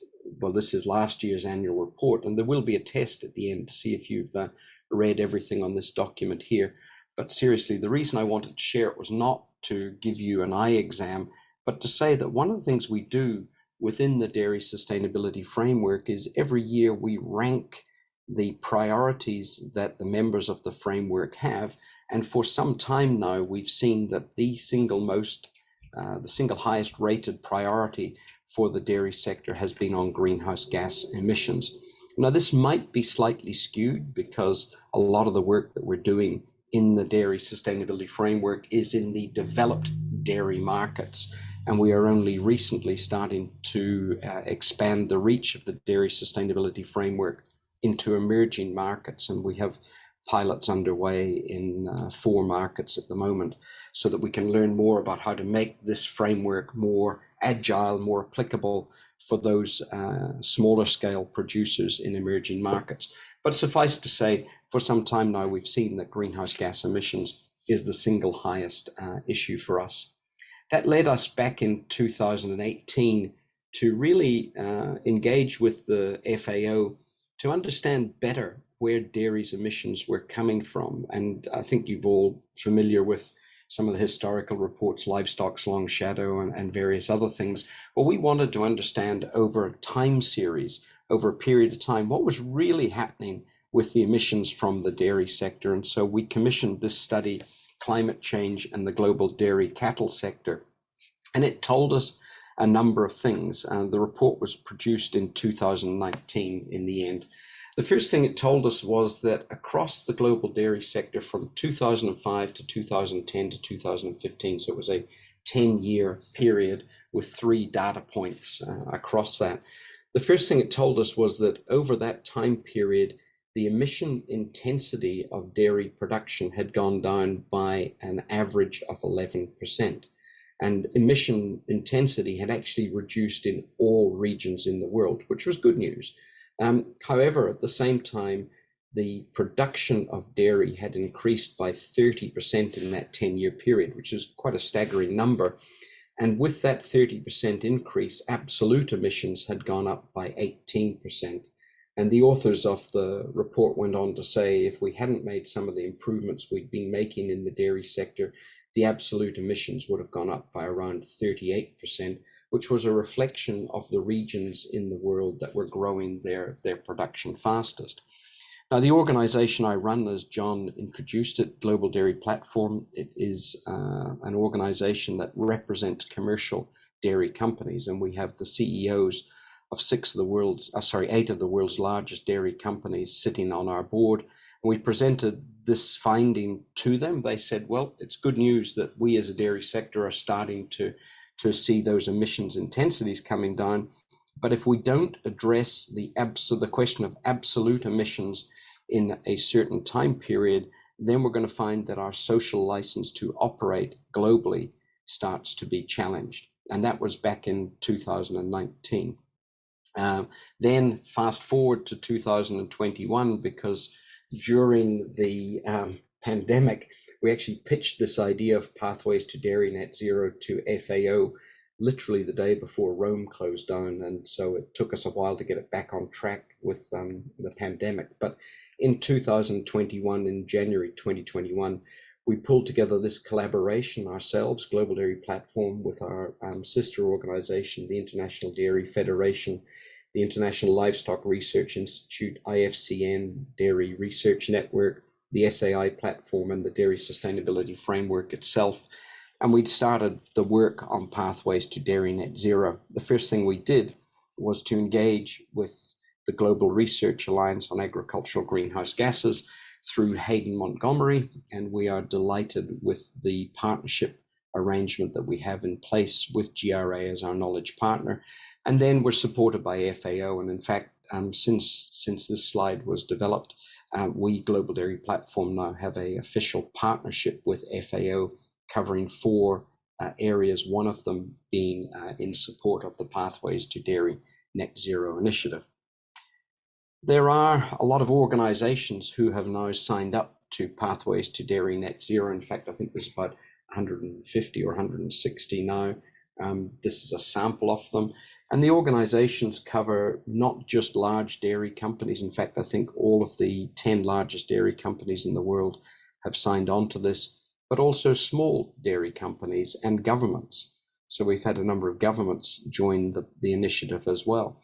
And really, this is all about how do we drive down emissions in the global dairy sector, recognizing that the report we got from FAO back in 2019 pointed out that some 80% of the greenhouse gas emissions from dairying happen in the emerging dairy economies.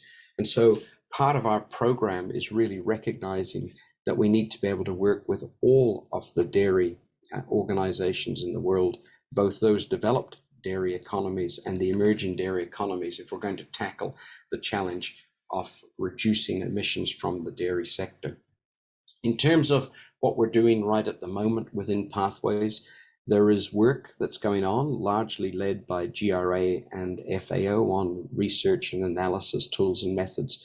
And in there, I would highlight there are 2 real efforts in there. A lot of it is on that fundamental understanding of what are the different farming system topologies and how can we model out the different mitigation options for those different system topologies over a time period through to 2050. And for a lot of the commercial dairy companies, the larger companies, they're also working together in this area on research, looking at what is it that they can do collectively, collaboratively to push the envelope in terms of the most advanced research in that area at the moment. I think very early on in our engagement, somebody threw some numbers out and they said there was about a 40% reduction potential of emissions in the dairy sector, a 40% reduction, if we could implement good practice in all parts of the world. And even the most developed dairy companies, if you thought about a normal distribution, there are those who are below par or less than the average in those markets that we could improve upon.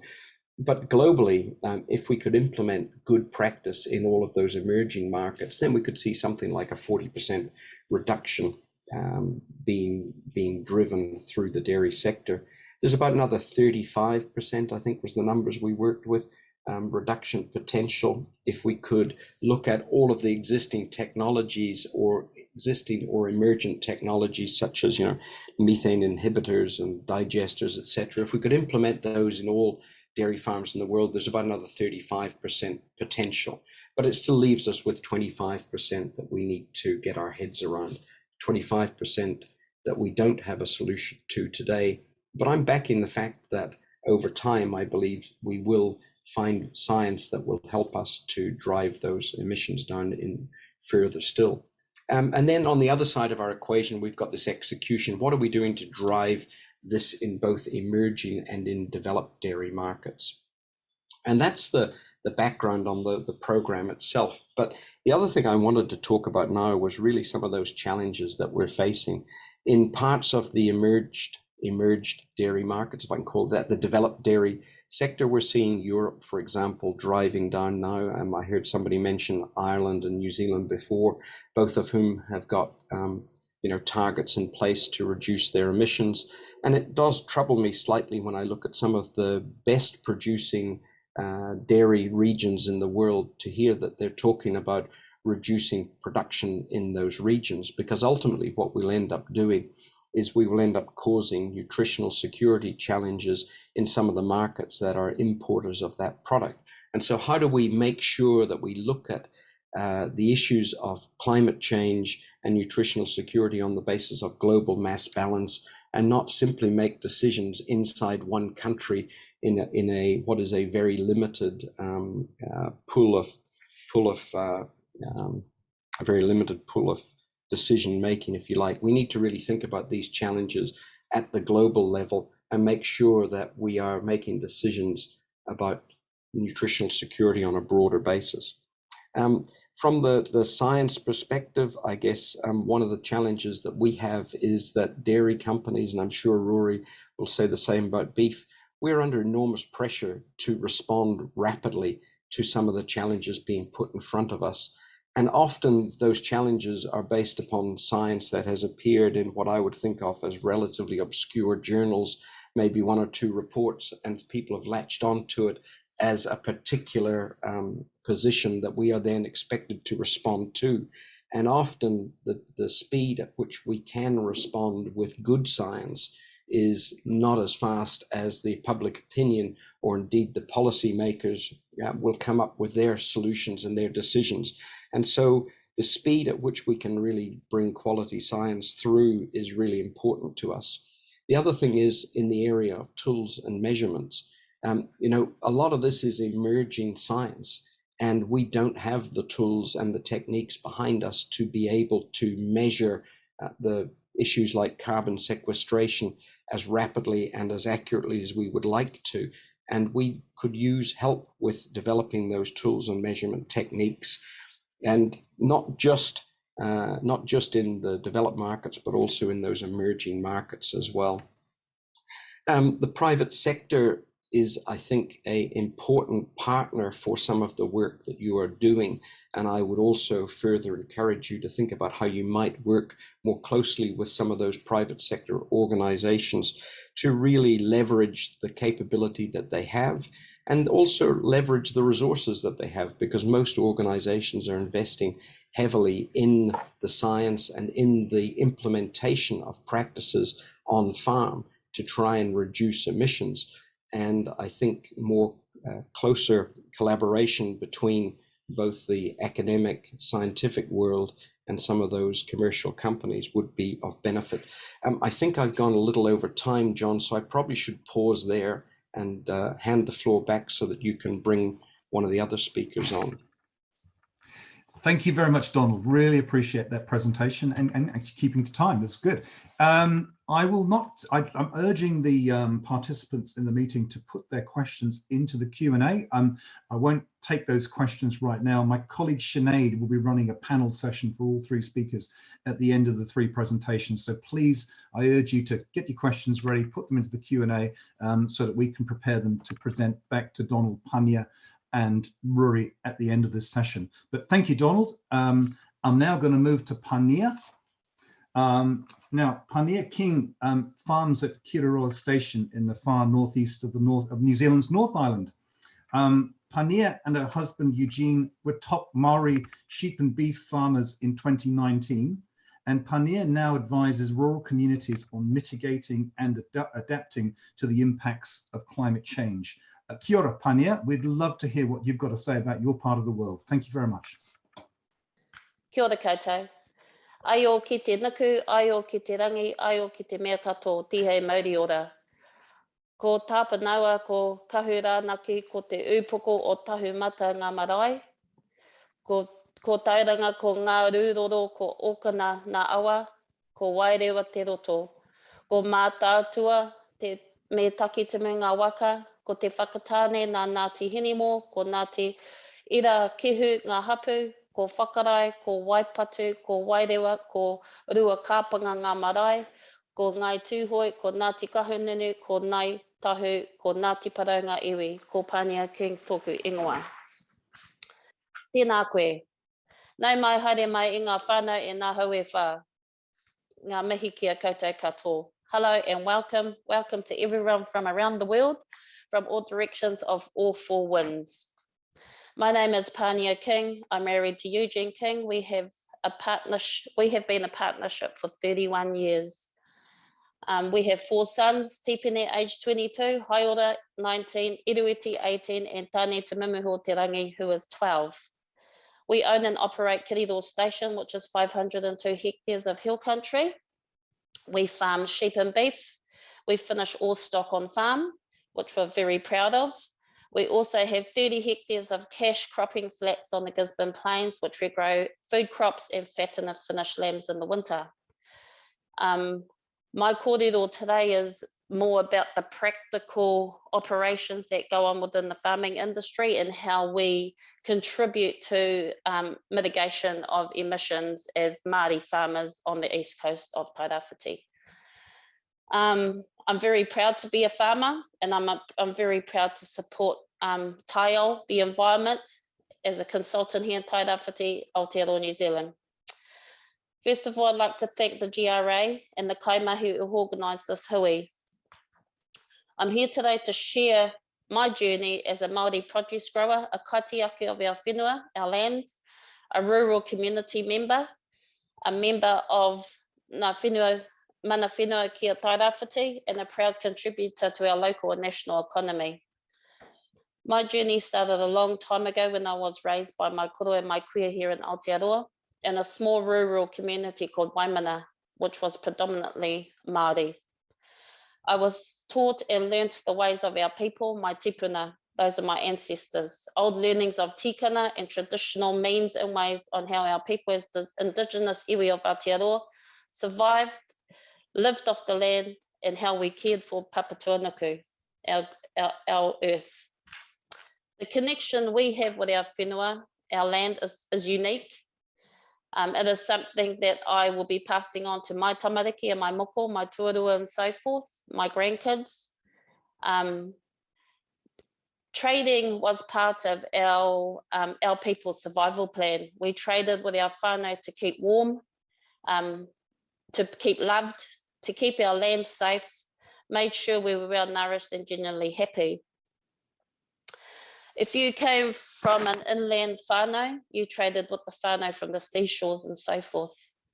My tipuna survived with the guidance of Maramataka when they landed here from Hawaii in their quest to tino rangatiratanga, community interdependence and Māori sovereignty, as we successfully used Maramataka to firstly feed ourselves. The translation of the word Maramataka means everything under the influence of the moon. Maramataka is a traditional way that time is marked. At a time when many had lost this knowledge, our whānau remained the caretakers, in which had been passed down from our tupuna, from our ancestors. With the use of observation and changes in nature to determine the activity that is best at a certain moon season and time, also recognising the appearance of matariki and puanga as the beginning of the Māori New Year. The Marama, the moon, helps to determine the best time for fishing, gardening, communicating and ritual. I'm mentioning this kōrero and this whakaaro and kaupapa as I can't see how it is much different to farming today and the way that my ancestors looked after, grew food, and took care of papatūānuku as they did back in their day. For Eugene and I and my whānau in our community, we have a whakatauki, and a whakatauki is a proverb, and we live and breathe by this proverb, hence why I think our pathway to mitigating and helping mitigate global emissions, we follow this plan. And it goes like this: Papoia te whenua, te wai, te hunga tangata anō hoki ia ora tonu ia tātou. Look after the land, the water, and the people, and all will look after you. Just a little bit of a sneak peek of what we do and how we think at Kiriro on our whenua, for our whānau in our community. I'll talk a little bit about our taio, our environment. We as Māori, we are kaitiaki of our whenua. Our whenua is our taonga, it is our asset. We have a connection with the whenua like no other. We will continue to care for our whenua forever. Māori have a succession plan for the next generation and beyond. Just looking into a little bit of vision and goals, as we have in our plan as well. We have short-term goals. Those short-term goals help carve the pathway to achieving our long-term goals. Setting and achieving goals continue to keep us focused on our vision, which is, if it is well done, this leads to success. And our vision for Kiriro and the King whānau is this: to maximise production, profitability in a sustainable manner while enhancing and improving the health and well-being of papatūānuku for our whānau, our family, our communities, and future generations. And just a little part I'd share about a strategic plan we have at Kiriro is to enhance sustainability in all areas, enhance the resilience of our sector in our communities, improve profitability to align with goals and our vision, grow our business for future generations, investigate off-farm investment opportunities, ongoing education and support for our whānau and our sons, maintain a healthy balance between work and whānau time. Whilst achieving our goals, it is paramount to actively live and breathe our whakatauki. Papoia te whenua, te wai, te hunga tangata anō hoki ia ora tonu ia tātou. Again, look after the land, the water, and the people, and all will look after you. I have also in place some key principles that I'd like to share with you that our family sort of use as a rule book when it comes to farming, when it comes to being a community member and just a good person in society. Te taha whānau, which is your family health and positive role modelling. I believe that whānau is the foundation of Māori society. It is our main source of strength and support. It gives us a sense of identity, your whakapapa. Most Māori define whānau as your whānau by whakapapa, but I do believe this includes your good friends and important people in your lives, i.e. your community, your sector, and so forth. Spending time with whānau, doing things with them, getting involved, gives us a feeling of purpose, connection, and well-being. As we know that well-being, when you are on a mission, and even if it's your mission plan to reduce greenhouse gases, if you're not well, that plan would not be successful. So all of these components we think are important as part of the wider plan. We do have a policy on the weekends that we leave the weekends for whānau time. This enables us to be fully involved in our children's extracurriculum activities. It gives us time to keep well connected with our community, our sector, and also recharge your own batteries. Kaitiakitanga, which is guardianship, trusteeship, stewardship, caring for all things that papatūānuku provides. Now, these are these are simple procedures and processes that people can follow. We've just forgotten, and things have got complicated, my personal feeling on it anyway. Nurturing our natural taonga to strive and survive in today's changing world.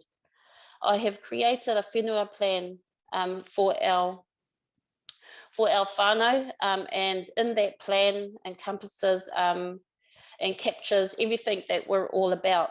It covers a lot of what I've shared with you today.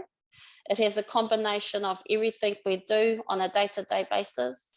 We actively practice our whenua and update it, our whenua plan, and update it frequently. It states how you can achieve some of the actions in the plan. This plan also suggests on how we could potentially adapt and change what we do if we are hit by adverse events. As you all know, we've had 4 on the East Coast this year. It has a climate change action plan for the impacts of climate for our whenua, our business, and as we know, that impacts our whānau. It also has recordings of what is important to us as Māori, also significant practices and places on and around our whenua, our awa, our waterways. We have documented for our whenua, we have documentation of land mapping for our whenua as well. This is inclusive of resource mapping by soil scientists, stating the land use capabilities and land management units, etc. Our business, our whānau, our taonga environment, and tikanga Māori. This is mātauranga Māori and Western science weaved together. This helps me believe that the practices we carry out on our whenua to support us as a whānau and the community is complemented and good for papatūānuku, for our earth. Regulation and compliance are not a problem to me, as it is just ever changing. The rules are ever changing, and the bad behaviours and practices carried out by some others, and we all have to be accountable for those actions and beliefs. Thank you. So if we're looking at whanaungatanga, building relationships, relating well to society and socially, and also communication, having shared experiences. We have an open door policy and gate policy on our farm and for our whānau. We're always willing to help and guide and provide anyone that we can in any way. We enjoy passing on these skills to friends and family, as we are, in, I suppose, by blood hunter-gatherers as Māori. Like our tipuna once were, and it's important to us to provide kai, whether it's from the kai to the table, whether it's from the bush, the garden, from the sea, or behind the farm gate. Then we'll move on to things like tikanga Māori, which is our culture and our customs, teaching our younger generation the values and the benefits of our heritage is really important. It's the way of life, and that sort of scopes through from karakia to waiata and into everyday customs that we share with each other. E manaakitanga, this is something that how you support your friends, your schools, your hapu, your iwi, your marae, your sector, your communities and so forth, and just to name a few things that we think is important, and that we a few kaupapa that we manaki and I manaki, and that encompasses around the the chair of on the board of trustees, fundraising committees, farm discussion groups, federated farmers, chair of the Motu catchment group, Tuatara project, Kiwi project, and to name many more that we have a good balance and we support. If you look at mātauranga Māori and Western science, these are some areas that we as Māori and I as myself and my whānau think of as a priority, that mātauranga Māori and science should be weaved together. So if you're looking at policy analysis and policy development, strategic planning, as in, you may call it a FEP, I call it a whenua plan, and the strategic planning that goes into that as mātauranga Māori and Western science weaved together to suit what we do on farm and suit our whānau and our business, and also our community and the wider sector. Sector leadership management, progress development, contract monitoring and reporting. Important to have good communication with mātauranga and Western science weaved, cultural awareness, business management, farming and understanding of whenua and ngāhere. If we step out of the farm gate and look at the resilience of our people, the resilience of farmers on the East Coast, and I'm strictly speaking about my backyard.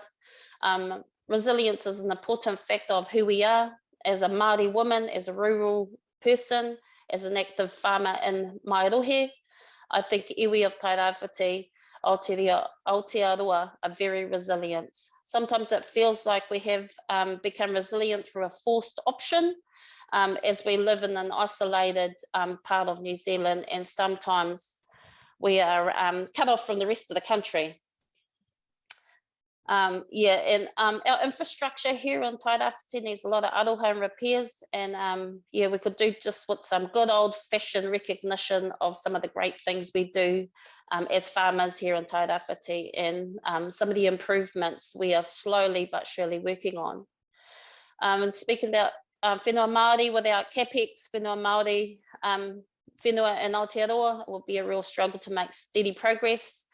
And to keep up with the tsunami of compliance coming out our agribusiness sector in current times.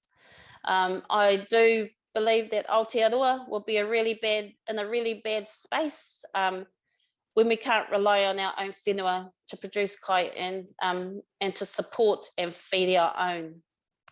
But to finish on a positive note, my personal opinion is that I think here in Tairawhiti Aotearoa, we are doing great mahi as food producers. We should just keep improving on what we're doing and keep feeding Aotearoa in the world, and looking at some of the specific provisions that recognise the complexities of whenua Māori tenure and the decision-making structures for the ability for whenua Māori farmers, operators and managers to be part of the global plan to mitigate emissions would be a hard slog. But as I said, keep your head up, keep doing what you're doing and trying to always improve and do things better. Nō reira, tēnā koutou, tēnā koutou, tēnā koutou katoa. Thank you. Kia ora, Penia. That was great. And we will now move on to our third panelist. Again, urge the participants, get your questions into the Q&A, please, and we'll be ready to deal with those at the end of this session.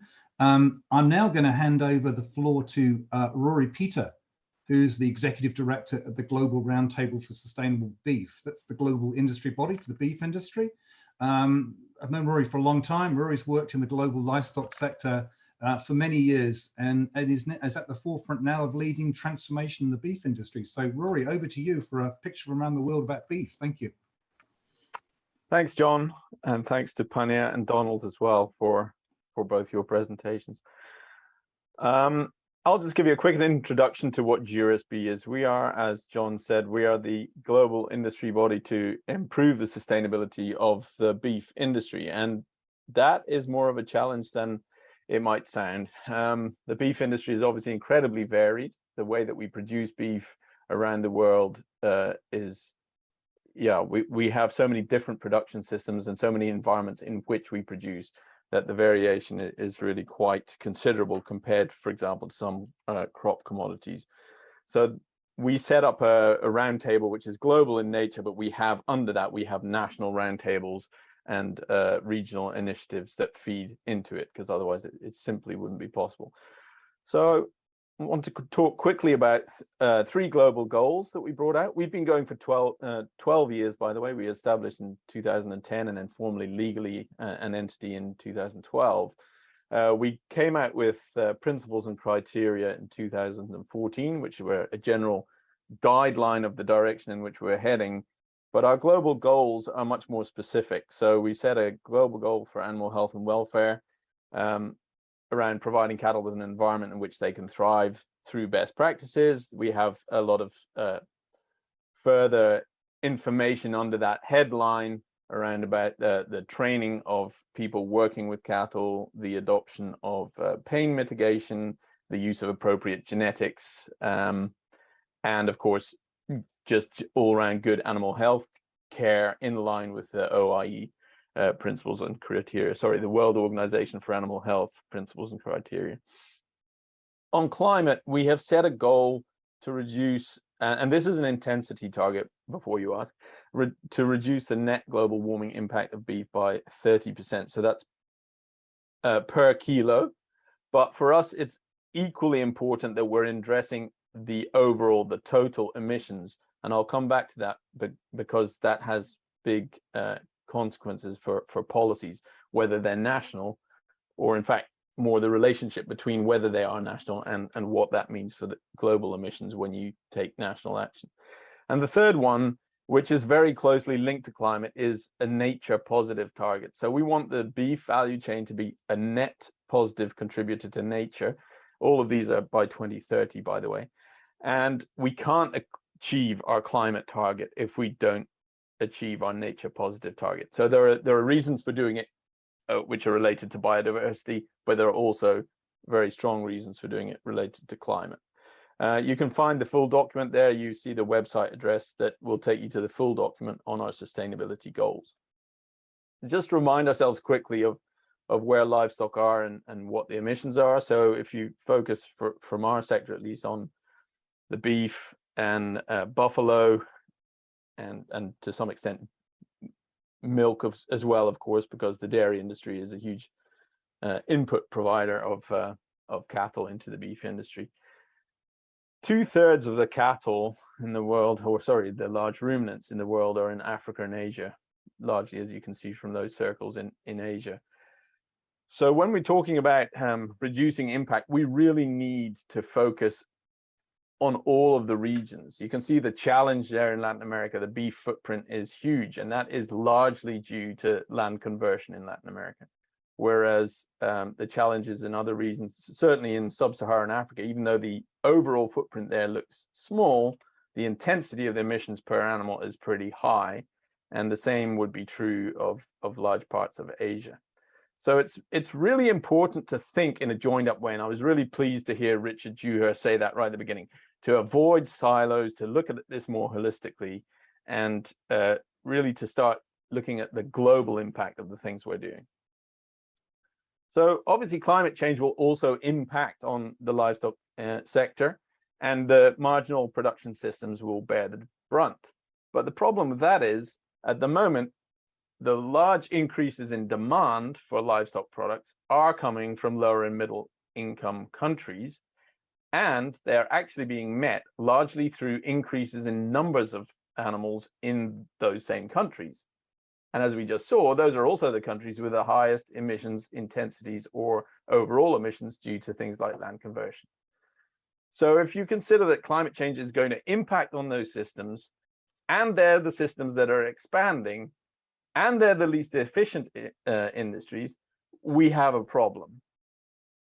So we need to, obviously the other impact is going to be the quality and the quantity of feed in those regions, particularly more arid and hotter parts of the globe, is going to be affected. We're going to see impact on animal health and welfare. We're going to see increased heat stress, all of these things, disease, etc. So we really need to adapt as well as mitigate. And this is essential. In order to be able to mitigate, we're going to have to adapt at the same time. So we need to close that efficiency gap. And we definitely need to work on animal health around the world, because if you were to do one thing to reduce emissions from the livestock sector, it would be to improve animal health and reproductive efficiency, feed, all of those things, basic things, the simple things that we do pretty well in countries, higher income countries. We do these things well. These need to be adopted globally, because if they're not, we're absolutely not going to be able to solve the emissions problem from livestock. Husbandry, grazing management is also really important. We've heard just tangential references to carbon sequestration in grazed pastures, but obviously that is a huge potential. 1/4 of soil carbon is in grazing lands, and it has one of the highest potentials to sequester more carbon. So we really need to work on that. Donald mentions it's a challenge measuring soil carbon, but that doesn't mean we should shy away, A, from trying to sequester more, and B, trying to find better ways of measuring it. Silvopastoral systems, obviously in the tropics, would be a really effective way to increase carbon storage and the efficiency of the industry. We see a step change in the productivity of those silvopasture systems compared to just a grazing system. I'm not going to really talk about the enteric emissions and so on. We've heard a lot about this already, and I'm sure all of you are very familiar with the technologies that are available. And I just already covered carbon sequestration. But we need this holistic approach.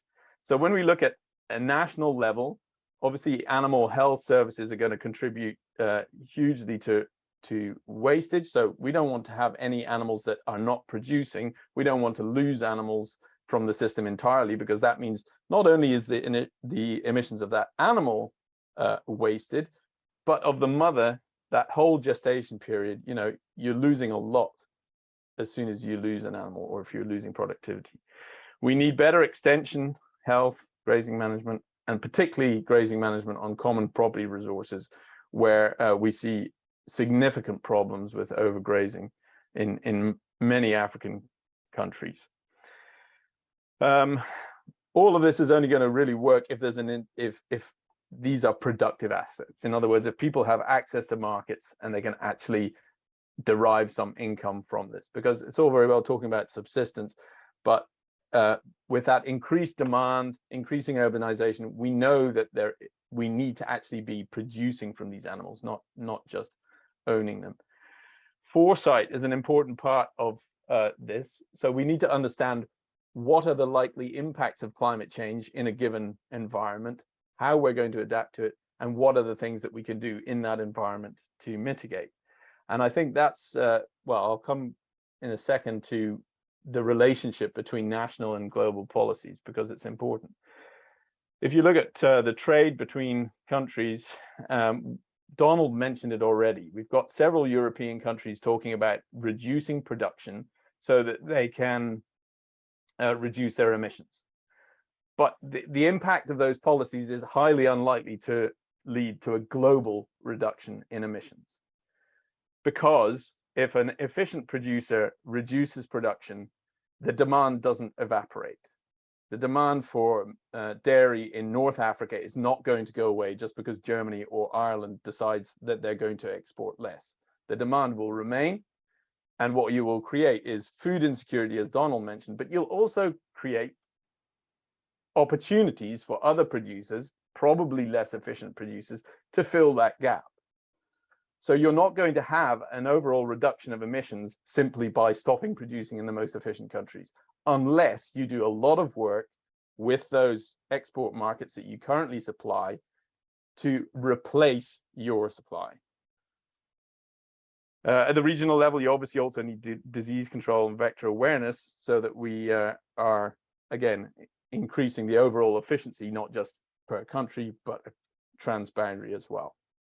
And again, all of these national policies must look beyond their own boundaries. You can set a national policy, but if you have not looked at what that policy is going to do to your neighbor, to your export markets, and your input suppliers, then you really haven't determined at all what that impact is going to be on climate change. You've simply ticked a box nationally, but you have failed to take into account the global impact on climate. And climate is global. So making a national policy without looking at global impact makes no sense whatsoever. And clearly, we also need to balance consumption with need. We know that developing nations, lower and middle income nations need more animal source food, but we also know that we in high income countries probably consume too much. So we need that holistic and inclusive approach. We need to integrate livestock policies and practice. We need to support sustainable development strategies, and that means investing money, serious money, in places where demand is increasing, but production is currently pretty inefficient. I think all of the rest of this is clear from what I've already said, but you know, food and agriculture are at the heart of solutions. We know that we can produce beef in a climate neutral way. We've got examples from around the world where that's already happening, and it can be spread to other regions as well, So sustainable livestock can create a better life for billions of people, but not if we start to legislate livestock industries out of existence. We need to work proactively to improve what we've got, not try to get rid of it. So thanks for that, and I'm be very happy to answer questions.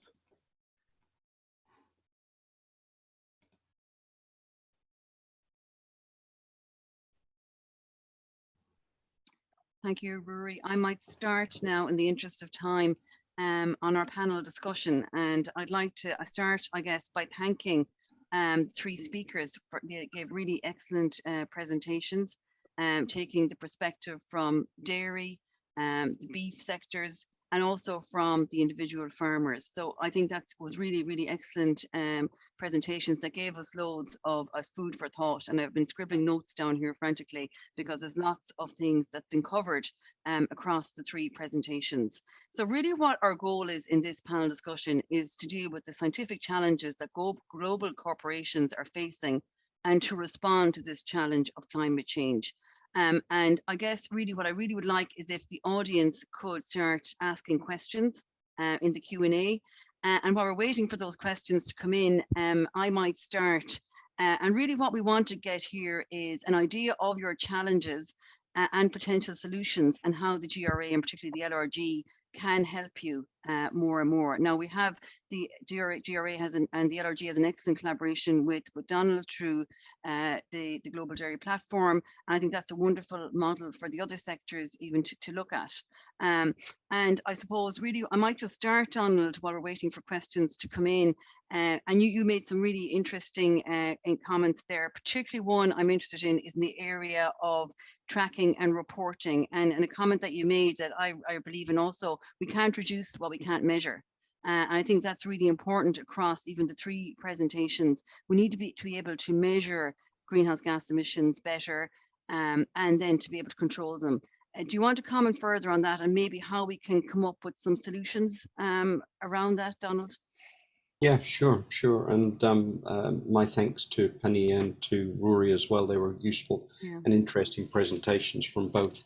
I mean, one of the big challenges that we've had in the dairy sector, and it's why we put our own framework in place a number of years ago, was being able to monitor the progress that we're making. A lot of the reports that tend to come out are slice in time, where somebody does a report and they go, the dairy sector produces X% of greenhouse gas emissions, and lo and behold everyone gets up in arms, and next thing we're under pressure to try and reduce it. Whereas what we really need are those time series. We need to understand the progression that's happening over time. So I know a number of your members are also involved in the livestock data for development type initiatives and so on, but better access to data sitting behind. So there are some tools, some quite useful tools, and I think it was last week we saw the latest version of GLEAM, the global livestock emissions assessment model was launched with a very, very useful interactive template for you to use to model things. The challenge there is the data sitting behind it needs to be improved. And so how can we link the data that sits in the commercial, the commercial sector?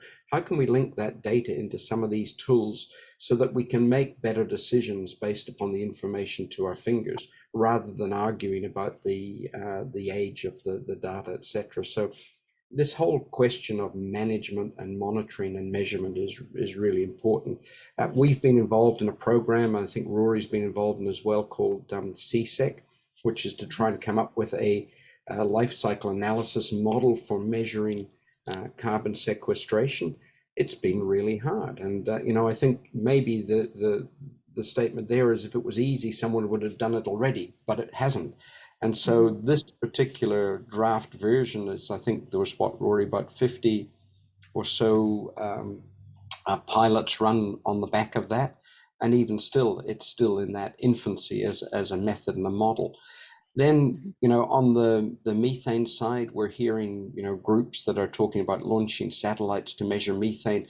I'm not sure how much that will really help us at the distributed type systems that happen in dairying and beef in large measure in parts of the world where they're pastoralists, etc.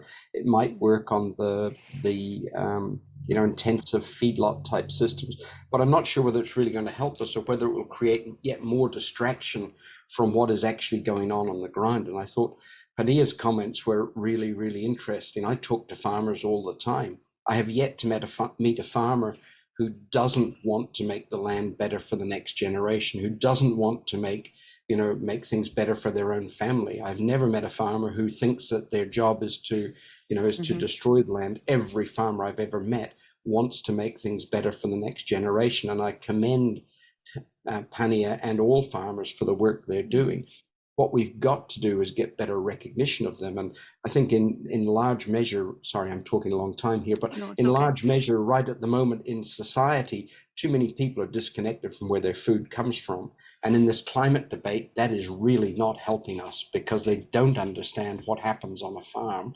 And therefore, they're making decisions based on limited or no information. So making the data available, making it so that we can challenge some of those policies that are coming out is more and more important. And I agree with you, and I really acknowledge Pania's contribution there because she gives us the perspective of cognizance and recognition of farmers. And I guess for any of these policies to be activated, it needs to be done hand in hand with the farming communities. So Rory, do you feel the same way in terms of measurement? Absolutely. And that type of data being available to the beef sector? Yeah. And earlier this year, as part of our goal on emissions and emissions intensity, we also released a life cycle assessment footprint guideline. It's very much in line with the one that the dairy industry had already done. It's based on LEAP guidance, but it's it's immediately ready for use by the beef industry. And in fact, New Zealand, Beef and Lamb in New Zealand was one of the first organizations to use it. And obviously that was quite relevant here with everybody needing to know their number. And a lot of our members are, of course, having to report against science-based targets or whatever they've signed up for. Many of them have signed up. Our corporate members have signed up in different areas. And now our producer members, the actual farmers, are also being required to know things. So data is absolutely pivotal. And I think I just concur with Donald. The sequestration piece is a huge challenge and one that we really urgently need to understand better. At the moment, there's a land sector emissions and removals guideline out for review, and I think it's really it'd be useful to have scientists who are listening into this today to review that, because it's really important to get that right, and it's really important for agriculture to be able to demonstrate the good we're doing in terms of removals as well as reduction in emissions. That's a very good point, Rory, and I've noted it, and we see that across the world. I know that Richard Dewhurst, my fellow co-chair, has a question. Richard, do you want to? I think Pania had a hand up, so maybe she's wanting to comment on that one, and then I'll come in. You want to come back in? You want to come back in, Pania, there?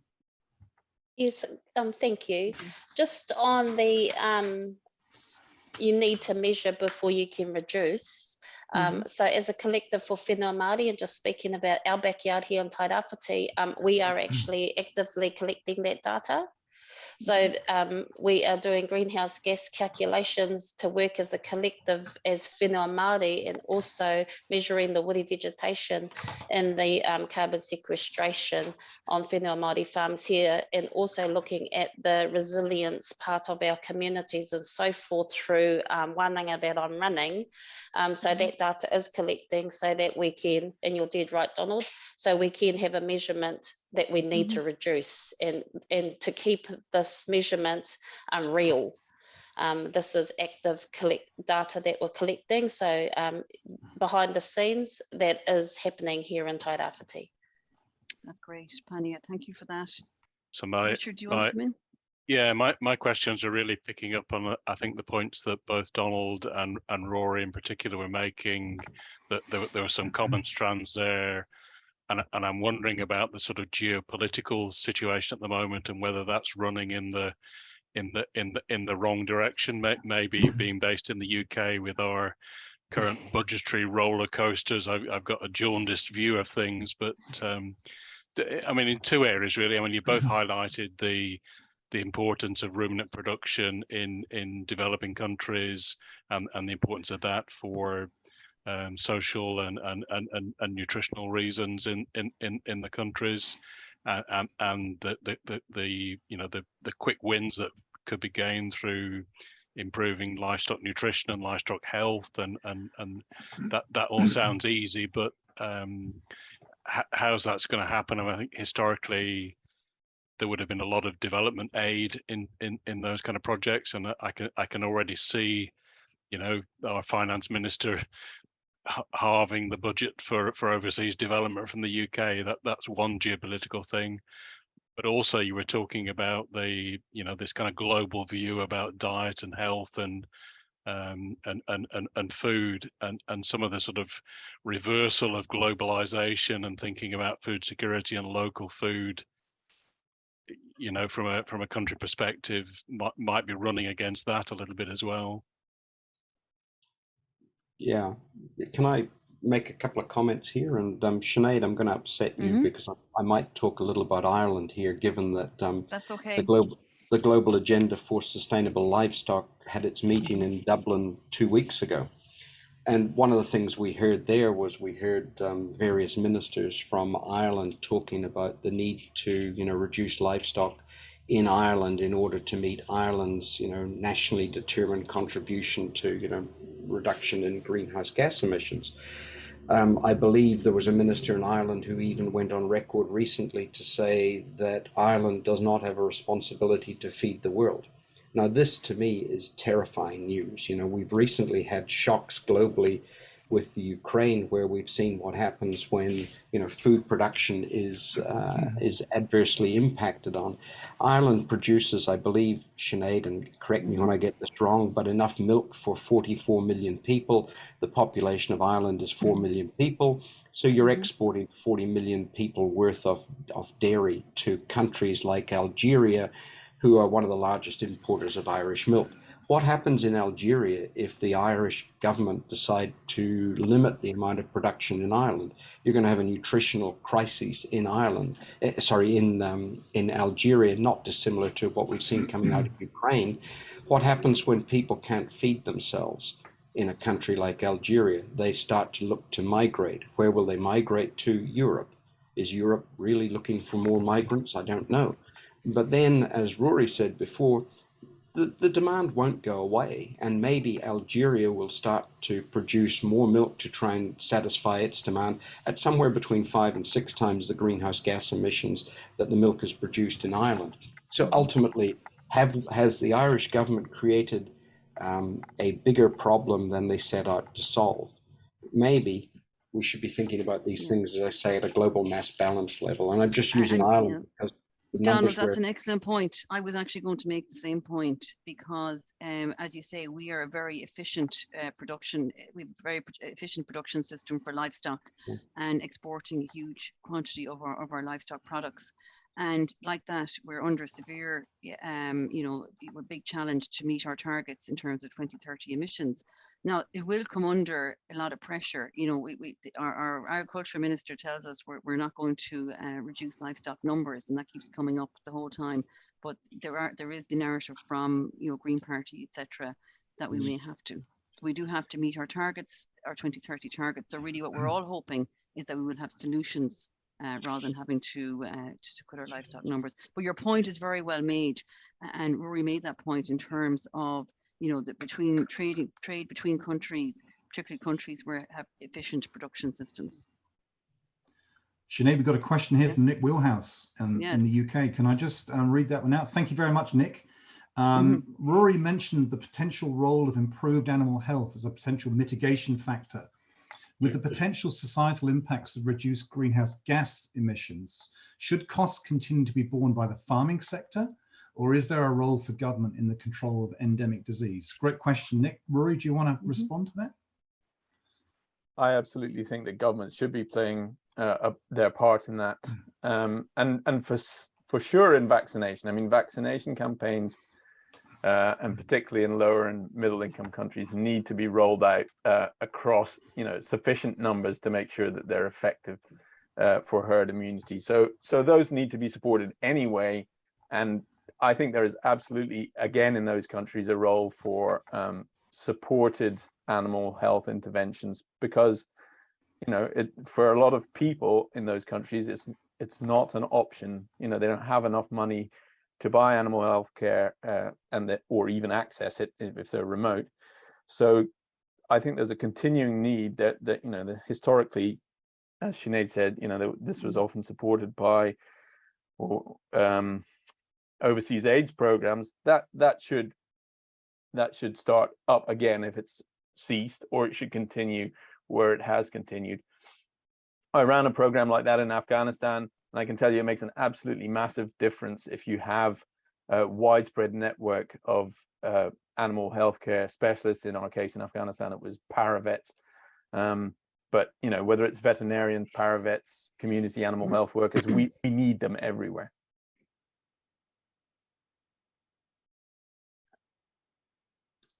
So I have a question for Pania here, just myself, just while we're waiting for more to come in. Just in terms of, you talked about, biodiversity and the link to nature. I found that really, that's, really interesting and very true. And is there help you could get from policymakers or the GRA, for example, to help you improve, I suppose, even not just, reducing greenhouse gas emissions, but becoming resilient, like you've spoken about, in terms of responding to the issues of climate change? Yes, Sinead, that would be wonderful. If I suppose not for ourselves, as we are in the green at Kiriroa, but for others, that would be fantastic if we can weave Mātauranga Māori and Western science together to come up with a mitigation plan to suit any farmer that wants to come on board, but especially Māori farmers, because I'm passionate about whenua Māori, and bringing those provisions in that are really important to Māori to intertwine into their emissions plan would be great to reduce their emissions. Thank you. Thank you. And we have another question here from Joe Ruddock. Thank you, Joe, for your question. He says, can the speakers discuss how the dairy and beef industries, from producers to food companies, feel about enteric methane emissions inhibitors? When products become available, what are the challenges to their use in developed and developing countries? I think it's a very good question. So this is, I guess, talking about technologies that are going to come on stream, such as feed additives, etc., and how these can be implemented on farm, I'm guessing, and into the industry. Donald or Rory, do you want to come in there? Donald? Yeah, maybe I start and Rory tidies up after me, as he's wont to do on many occasions. One of the biggest challenges we have in the commercial sector is, there's a strong fear of, investing too heavily in some of these technologies before the quality of science behind them is fully known. And I think the GRA did a very, very important report on methane inhibitors at the end of last year, I think, Richard, if I'm not mistaken, where they looked at the 10 sort of major products or being promoted on the market, out of which 3 of them then had some efficacy. And I think the big fear that commercial companies have is if they commit to one of these technologies, often being promoted by startup or entrepreneurial type groups, that they may end up finding that they have egg on their face and accusations of greenwashing. So having the efficacy in place, having the sort of work that GRA is doing at the moment to come up with a robust model for how these new technologies need to be tested and pass muster before they become available to commercial companies is extremely important. So from a dairy sector perspective, and I'm sure Rory can talk more about beef, there are many of our dairy members already testing the different products that are on the market. in particular Bovia from DSM and the red seaweed product.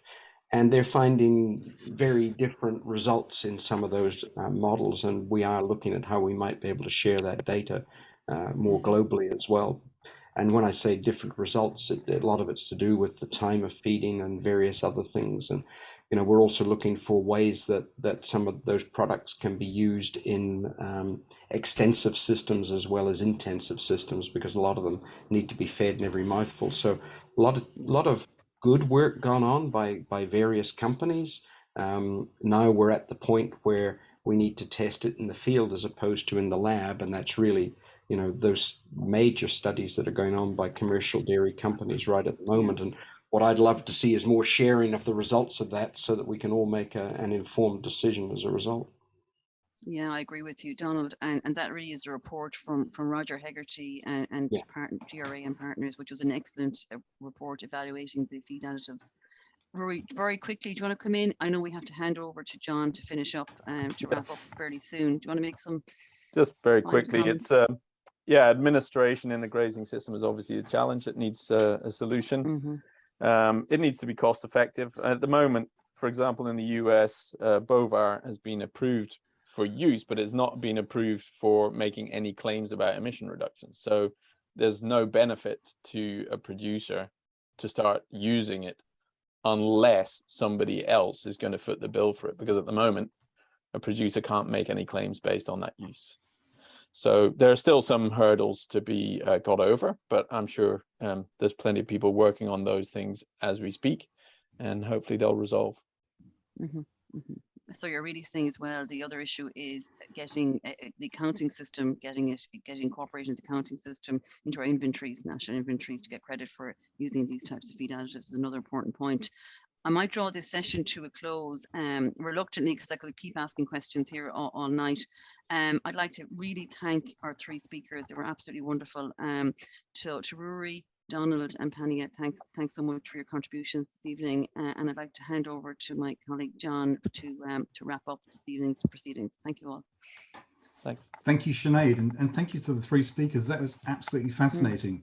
As we predicted, Sinead, it was a really good session. My job's to wrap up. We're closing in about 4 minutes. I'm kind of hoping that conference organisers can put up the programme so we can highlight. Here we go. Thank you very much for that, guys. But look, just a comment on what I've heard today, because I think this is a 3-day process that gets us towards a live discussion on the 3rd day, on the 20th of October, about what science can actually do with the situation that we're looking at right now. And one of the things I take from today is, yet again, livestock is in the eye of the storm when it comes to sort of global issues. This time around climate change, I think we've all been around when livestock with the eye of the storm around zoonotic diseases. We always seem to be in that position of having to actively defend ourselves. But as Pania's pointed out, as Donald's pointed out, as Rory's pointed out, for a sector that supports so many livelihoods, and particularly those particularly vulnerable livelihoods around the world, I always feel it's a question we shouldn't really be needing to answer. But they are questions that need to be answered. It was pointed out by Andy this morning. We just got, as scientists, be very careful about the questions we're asking ourselves, because this isn't just a question of climate change, it's a question of sustainable livelihoods within a climate challenged world, and how do you mitigate and adapt within that.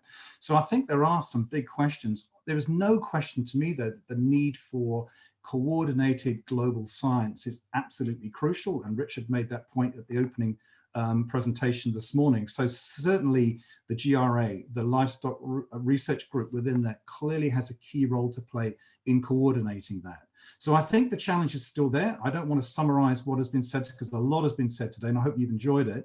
But certainly tomorrow we'll be looking at how we can build capability, because that's a key issue we're all seeing, is we don't have enough people out there to answer the questions that that are being presented to us, and a lot of our members feel very accountable and responsible for providing those answers, which is a great position for science to be in, as long as we're answering the right questions. And we'll also get feedback from the research networks as well, because we have some very active networks, as Richard described this morning. So what's actually happening on the ground out there that's being facilitated through the LRG and the Global Research Alliance. So what I want to do at that point is to wrap up.